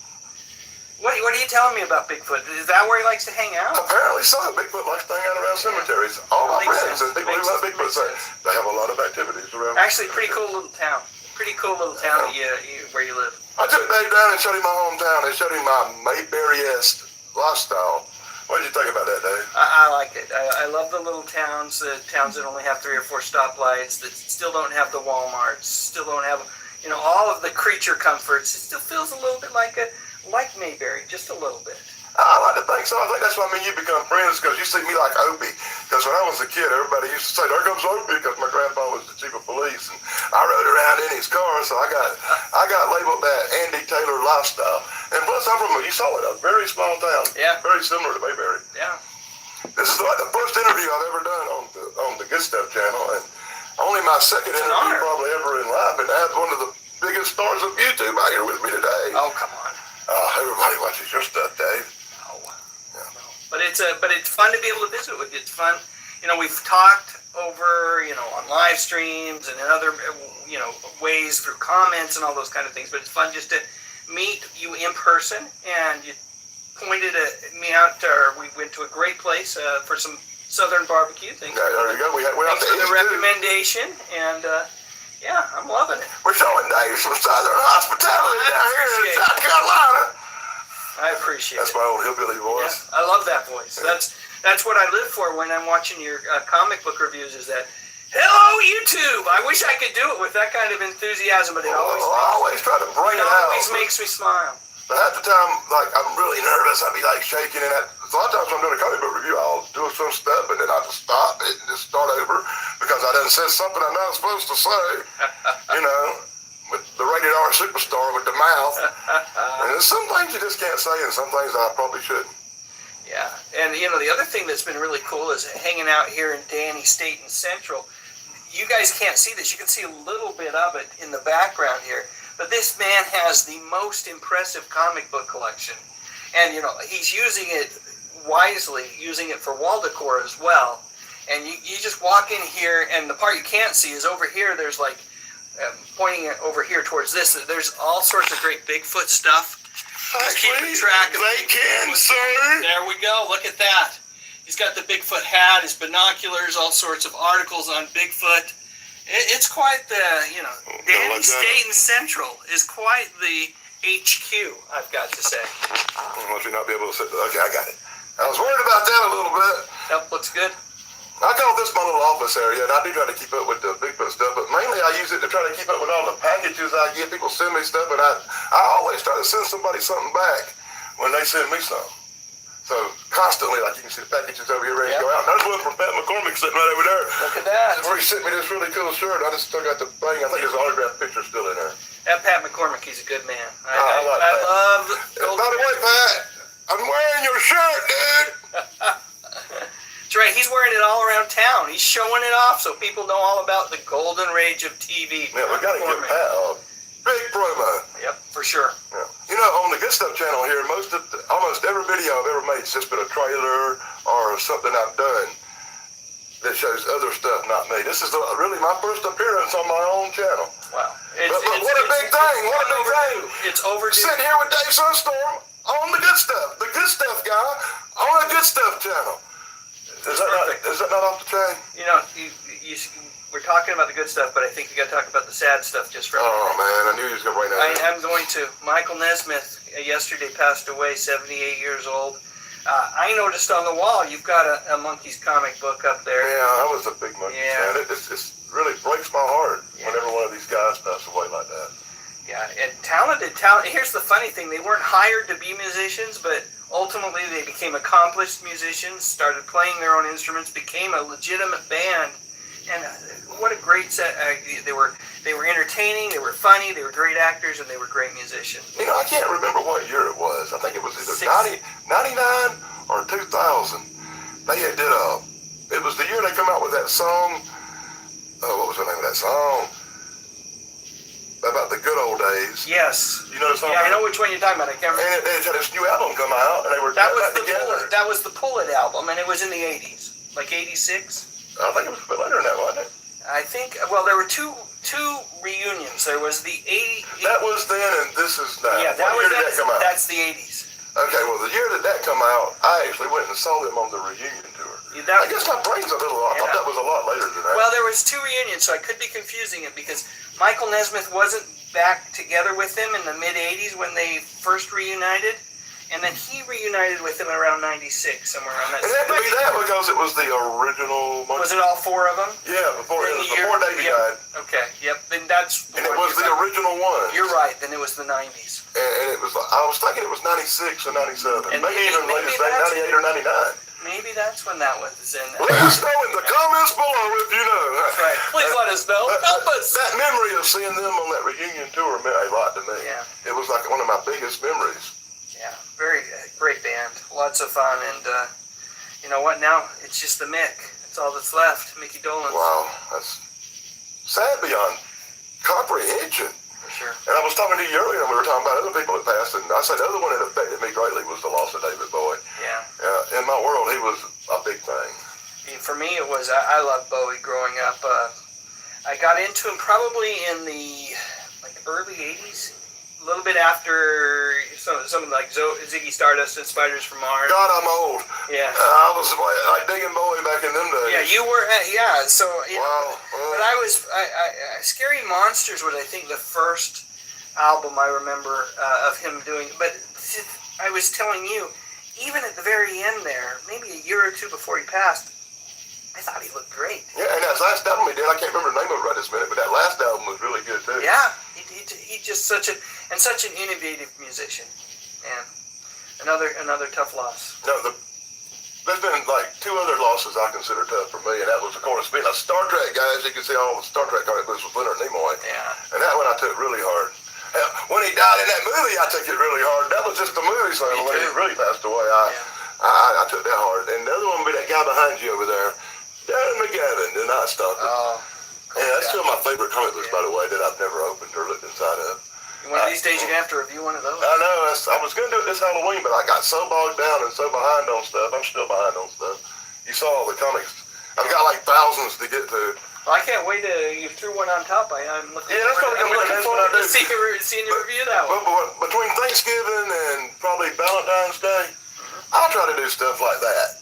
I try to steer away from the horror and the gore of the world that I'm doing, and try to put out, something cartoony, something a little lighter, maybe some rock comics. I got a Bon Jovi and a Kiss I showed you earlier. I'm probably going to get to over the next between now and Valentine's Day. Can't wait.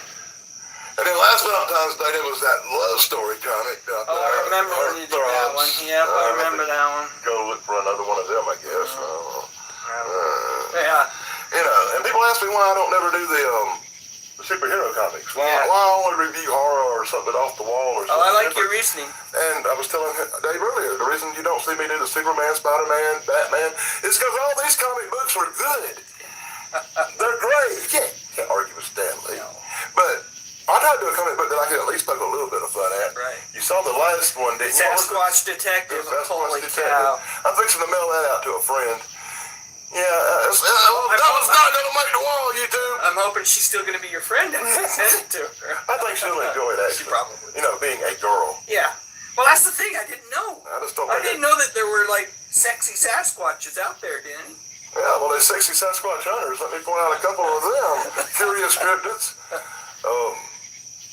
Brenda Hawkins. Jackie up in Alaska, Iron Dogger, one of my real good friends. You should check out her channel. Wow, that's a cute chick. And, there are quite a few good-looking Bigfooters out there. You'd be surprised. Well, they got to stay in shape, right? Yeah, that's it. You've got to be able to, keeping up with Sasquatch is hard work. You got to stay physically fit. Well, she gets out of 30 degrees. Our daughter, Jackie, she gets out in 30 degree below zero weather. That's crazy. At night. That's crazy. In Alaska. She's got bigger iron doggers than I do. Okay. What do you say, Dave? We called it anything else you want to tell them about anything you got coming up? You know what? I think my next few... Oh, you know what I'm telling about? I went, besides visiting Danny Staten today, I visited Aunt B. Now, of course, Aunt B's gone, but I visited her grave up in Siler City and in North Carolina, and I'll post a video of that visit in the next little bit. All right. Something to look forward to. Put a picture of me and you at the end of it. There you go. Oh, I will. Yeah. One of the pictures so will this be is there. Danny Staten here on Dirty Dan's the Good Stuff, sitting here talking to Battson Storm on his Sunday special. It'll come out tomorrow. Oh, I can't wait to watch it. Yeah, I'm going to put that up tomorrow. And thank you for being with me, Dave. And you said you were going to hit the button, that big white one over there. I will do it. Bye, y'all. And that was when Dave Sunstorm come down and visited and hung out with the Daily Dan. We had a good time. We went out to eat. We had barbecue. It was a blast. I hope y'all enjoyed that. And I'm sorry to take you down the depressing lane of Stardust. But I have, with the death of Nicole Nichols, it has really brought back the pain of so many great stars that we have lost. And if you check out the link in the chat that I just put in, it's for Daily Dan's the Good Stuff. It's my Good Stuff channel.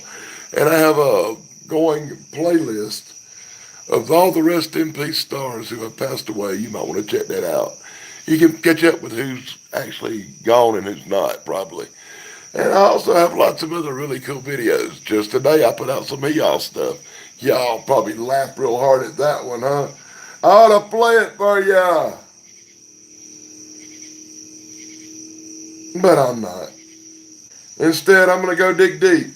And I'm going to whoop out a good way to finish this show off tonight. And I'm going to let y'all enjoy, since it's been a video show instead of a lot of music. And I will do this once in a while, where I just play some videos. And I like playing videos, especially from other channels, but I like playing my own too. You can't get no better than that. So I think the best way to finish it off, let me see what number this is. Episode 11 of my Sasquatch Saturday shows, from that link I put in the chat earlier. The good stuff. Once in a while, you'll get a Sasquatch Saturday show over there. And I think you might enjoy them. If you've never seen one, here's a look.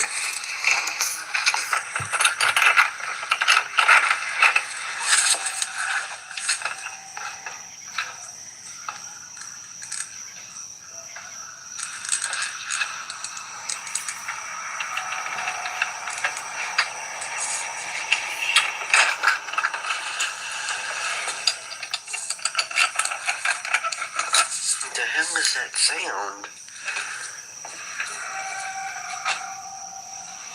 The fuck?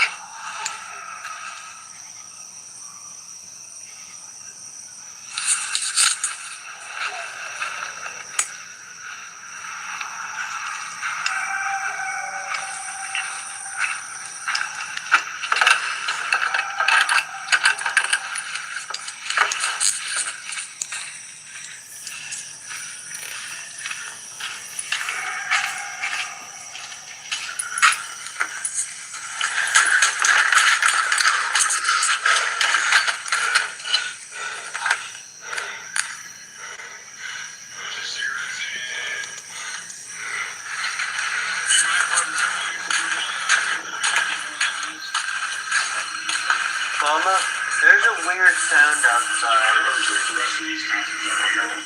I don't know what it is, but it sounds weird and it's freaking me out.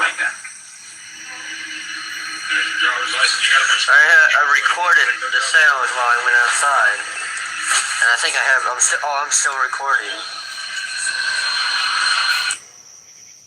But before I stopped the car, I heard this whomping sound, and that's why I thought I had a flat. I couldn't understand because we just put new tires on, and I could have been making a noise or beating on his chest or the pole. It was only about probably 1 foot from the pole. You hear, in this area, you hear noises at night, I understand. Oh, yeah. There aren't cougar noises, there aren't bear noises. No. There's no noise to describe it, really. I just never heard anything like it. Cougars don't make that noise. Bears don't. Elk or moose or whatever else around. Something else is out there. There's something else out there, okay.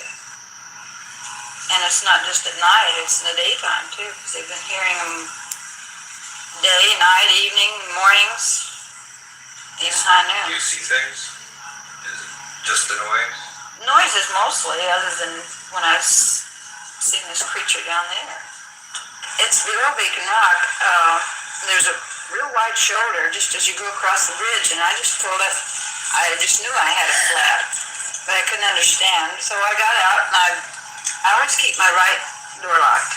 I get out on the left, and I go around with my back to the woods, and I look up and under my car, around the wheel, no flat, so I feel up in there, and while I'm feeling, I suddenly turn around and I'm face to face with him. I mean, it just felt like there was something staring at me, is why I looked. You were face to face with? I looked just about 15 feet from me. What was it? I don't know. As far as I know, it's supposed to be Bigfoot, but he was the biggest animal I've ever seen. The monster that Mrs. Baxter saw was 12 feet tall, as tall as these bushes behind me. Her story is similar to dozens of others told every year in this area of people who got fleeting glimpses of the Bigfoot. Well, the first thing we do naturally is sort of check on the people themselves. You have a lot of people who see things all the time. So before we really get serious about one of these reports, we assure ourselves that they're responsible people. And then our second step is to find out what they saw. You've got a lot of experience as a reporter. What's your attitude about Sasquatch? Well, I've been investigating these reports and so on, and it seems to me that there's a preponderance of evidence, and I'm, let's say, 95, 98% that there is such an animal. I want to see one, but I think there is. Sheriff, you don't think that thing is a fake, right? I think not. It has a possibility of being a real footprint. What makes you think that might be a genuine footprint? Well, as we discussed in the locality that this was found, and the area in which we picked this out of was not in a wide open area in which somebody would have free access all the way around, but near this landing site where the trucks drove in was off to the side of the road. If you assume that is a real footprint, that means that somewhere in your county you must have somebody that can make that kind of footprint. That's very possible. Dark brown, with terrible glowing eyes. His head was sort of receded, I suppose that's the word. Big teeth, long hair, I suppose it was 3 or 4 inches long. And big wide shoulders, there was no neck. I mean, it just looked like his head set right on its shoulders. I don't know, I didn't stay around and look at it very long. I would think that he is, if he is a humanoid type, that he's a shy creature, a harmless creature, one who wants to live his own life and keep away from people. Possibly an understandable attitude. Kind of a likable animal. I would think so. Now, I have never seen it, and I've hunted in the woods for years, but on the other hand, I've never seen a cougar. And I felt, and the Board of County Commissioners felt, that we should protect this animal and also the lives of our local citizens. People coming into the area with guns and shooting at everything that moves, we might have a fatality. I was skeptical to start with from the first report we've got, but after having taken this cast, which seemed to be very authentic to us. Something is out there. We think so. Mr. Lundy, why did you pass the ordinance? What were the reasons you felt it was necessary to have such an ordinance? Well, after the animal was first sighted, we had people coming in from the outside area with high-powered rifles and every means to kill the animal. Now, we had an expedition up here from Florida, and it's a scientific group of people and writers, and they've gone into our back area, and they feel very certain there is an animal such as this. Bigfoot. That's right. Some say there is now new evidence, and if seeing isn't believing, maybe your ears will convince you, or not. ABC's John Muller is here with this story. Good morning, John. On the edge of his seat all morning waiting for this one. Wondering how you got this assignment. Some strange, mysterious sounds have been coming out of a swampy area in Oregon's Blue Mountains for the last few months. The same mountains that are famous for Bigfoot sightings. So, is this a Bigfoot hearing? We'll let you decide. He is the elusive hairy giant of legend, a tabloid hero, punchline, and news diversion. Now Bigfoot, back in the headlines. But it's not footprints, grainy video, or sightings. This time something brand new. Audio. Bigfoot speaks. Listen. Listen again. The high-pitched shrieks and bass roars come from a swampy area in the Blue Mountains of Oregon, a Bigfoot hotspot for decades. The recording given to the Oregonian newspaper. Not impressed? People living in the area are. They've been hearing strange cries in the night since November. Denise Minthorn on the left told the paper she thinks whatever is in the swamp is calling out to another creature. Some suggest it could be a young Bigfoot lost, calling out for his fellow Bigfoots. These are not just animals. These are a type of people. Don't tell these guys Bigfoot is a bunch of craziness. They are professional Bigfoot researchers. They've spent plenty of time in Oregon's Blue Mountains. Well, first, it's more than one. Remember, it's not Bigfoot, it's Bigfoots. There's a misconception out there that we're looking around for this one thing. One alternate theory, the high-pitched shrieks, could be the screams of local foxes. Of course, it could be possible maybe it's Bigfoot chasing the local foxes. So whatever you think of the Bigfoot, the noises themselves are a legitimate mystery. 1,500 residents live near that swampy area of the Blue Mountains. Some say they've been scared to go out at night. One guy told the Oregonian even his dogs were scared to go outside. Community off northern Vancouver Island is at... Sure you did, however. A community off northern Vancouver Island is at the center of an eerie mystery. People in Alert Bay say they've been hearing strange screams and howls from the forest at night, and the legend of the Sasquatch runs deep in their First Nations culture. As CTV's Gord Kurbis reports, some are now wondering if those legends are real. It's an eerie recording captured on a cell phone of something that's making strange howling noises heard throughout Alert Bay. We heard it once, and I didn't get the recording. And then second time, I got the recording. And that's it was on the back porch. Very eerie. The audio was recorded just recently on the backside of Cormorant Island. It's been heard by many all over the island. This summer, I've heard it 3 times. I've heard it scream 3 times. But, it's been coming here for years. Whatever's been making the noise is heard primarily at night.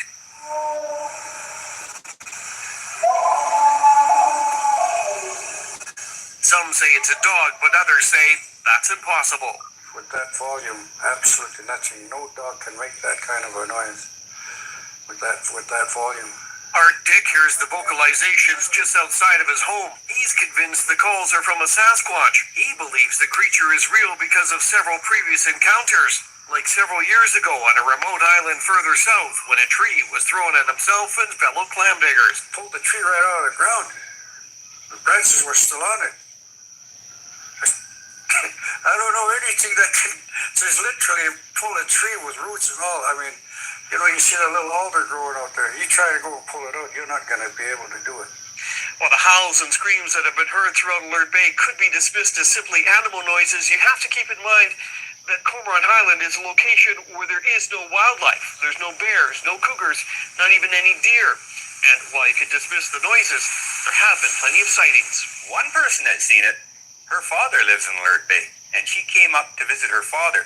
So she went up to the graveyard who paid respects to one of her family. And when she went up to the graveyard, she seen it standing there. She turned around and she got out of there right away. She didn't even go to the graveyard. And a more recent sighting when a group of teens were playing soccer near the band's big house. A large upright creature moved quickly alongside the building in just a few strides. Yeah, they took off right away. They don't even stay there anymore after the dark. Tomorrow on CTV News, a visit to the island by renowned Sasquatch investigator John Bindernagle, talking with witnesses and looking for clues, and we'll travel along. Gord Kurbis, CTV News, Alert Bay. Ladies and gentlemen, in order to achieve an R rating today, a motion picture must contain full frontal nudity, graphic violence, or an explicit reference to the sex act. Since this film has none of those, and since research has proven that R-rated films are by far the most popular with the movie-going public, the producers of this motion picture have asked me to take this opportunity to say, fuck you. Now, South Carolina, way down yonder, there's a big old critter that likes to wander around my backyard sometimes late at night. Well, it ain't no beaver, bobcat, or bear, because he's 8 foot tall and covered in hair, and the first time I seen him, he gave me quite a fright. And that's one of my episodes of Sasquatch Saturday. You can find that on Daddy Dad's The Good Stuff, and I'll put that link. I put that link in the chat. I also put a link in the chat for a show called Paranormal Highway. It's one of the most interesting shows that I've ever seen in my life. Hell, Greetings from South Carolina. Danny Staten here, live on I've actually been there. Not that good. Whatever's behind awesome. Are those comic books on the wall? Yeah, I'm a comic book collector. Oh, that's awesome. No shit. I want to see what you got, man. Let's take a walk. Of course you will. I don't know how good you can see this wall, but you got Lidsville, Happy Days, The Man from Uncle, The Monkeys, H&R Puppet stuff. That's the real collector's item. To get smart comic books. Bonanza, I've even got an 18.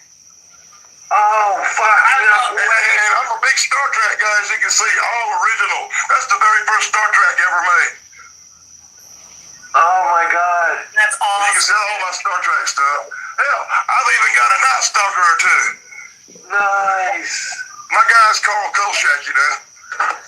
Wow, man. And you can go on my channel, the Duddy Dan blog, and go to the playlist for comic books and see me review and talk about each and every comic book that's on the wall. That's great, man. There's where's Connor at? Now, you and Connor would have a fun conversation. So, here's what I've got coming up in September, October, and November, because I love doing horror stuff around this time of the year. What's that? This is an Alice Cooper comic book. No way. Ball of Evil. No. Species. This is for Dracula versus Zorro. Oh, no. Queen of the Dam, based on the movie by Anne Rice. Yep. A Monsters original. Snap it. I've already done one Monsters. You can see that on the Duddy Dan blog. That's amazing. Bright Night. Bright Night. Original Dark Shadows comics. Original Dark Shadows.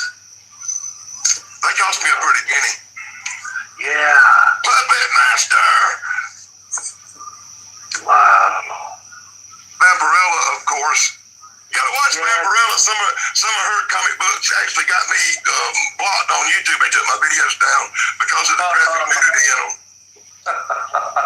Man, some Boris Karloff stuff, originals. Oh my gosh.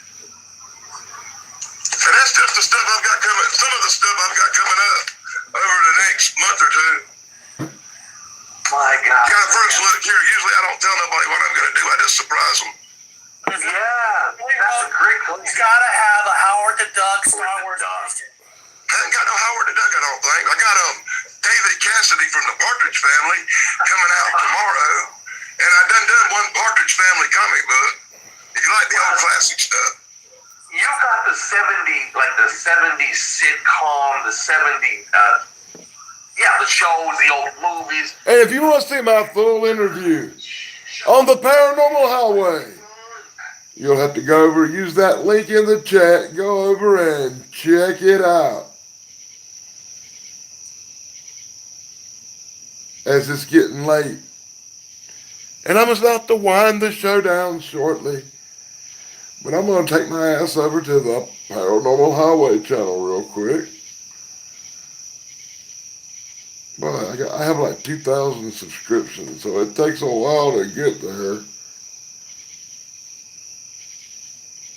I bet I subscribe to more channels of more people on more different phones than anybody else on YouTube.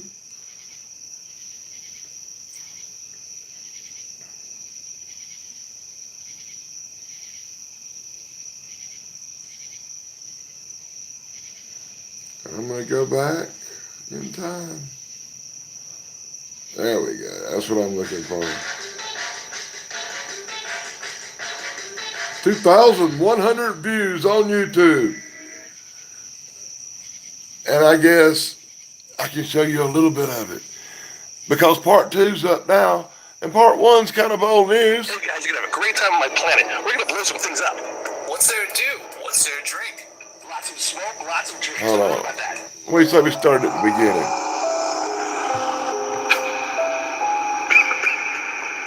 And I can't think of a better way to finish the show than with my friend Eric and my friend Connor, Bigfoot Anon. You'll find his link in the chat too. Hey, sorry I'm late, man. And they're cartoons. Taking forever to dry out. No problem, dude. I know there's a shortcut on Paranormal Highway Road. Oh, awesome. I have so much to talk about. Oh, I bet you do.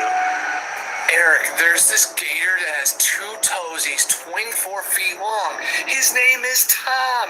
He's a Dude, shut up. There's Bigfoot out there. Let's go talk to him, man. Come on, let's go. Take it slow, man. Be easy. Hey, we want you for this show. We want to show people you exist. Hey, and we have jerky, too. So, Barry, what brings you out of the woods? Where are you from, man? Coming from Boggy Creek. Oh, man, you're far from there, dude. Oh, there was a unicorn out there. I'm not even kidding. Holy crap, there's a unicorn in front of me. Hold on, guys, hold on. Oh, whew, that was close. They say the horn brings good luck. Magical powers.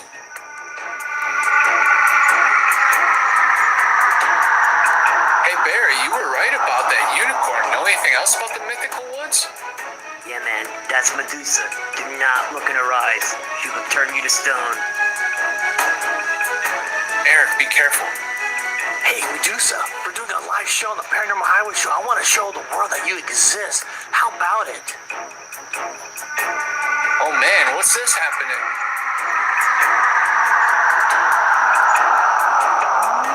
Whoa!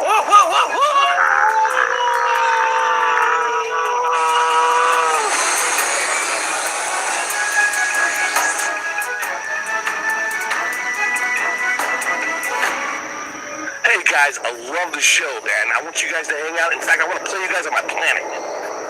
Oh, wow. I can't wait to check out your planet. You got girls there?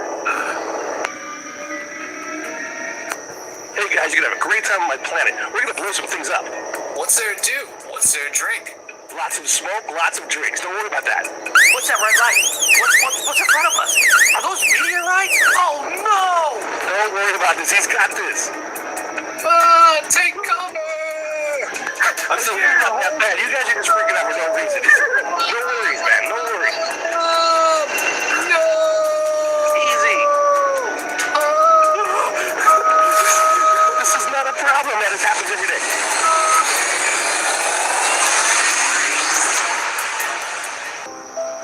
Hey guys, I'm happy you're here. I want you to introduce you to this guy. His name is Oracle. He's going to be the one torturing you while you're here. Now, by the way, we have another mission.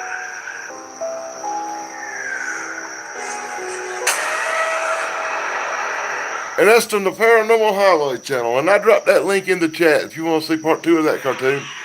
And go back and watch part 1 again. Give it a like, give it a thumbs up. And watch the full version, not the little dinky version I just showed you. Check that out. And be sure to check out part 2 of that cartoon on the Paranormal Highway. I think it's hilarious. And they have great guests and they do a wonderful show. You'll usually find me in the chat on the Paranormal Highway. Hell, once in a while you might find me on the screen on the Paranormal Highway. Because I do show up over there once in a while. It's true. And I guess it comes that time of the night when I have to say, a happy trails, and thanks for joining me. And I appreciate all of y'all for sticking with me. And I promise you when I get a laptop, I'll do the show a little bit more professional.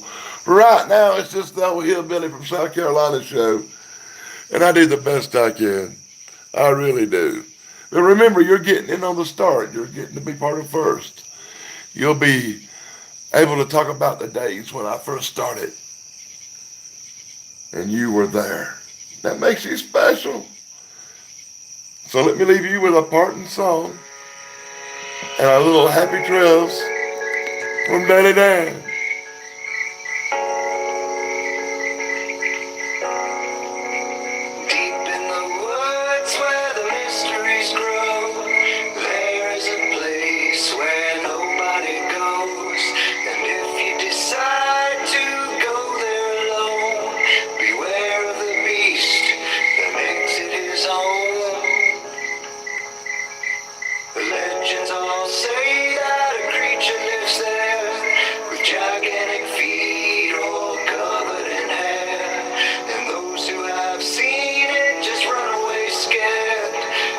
Like a man that's been crossed with a bear.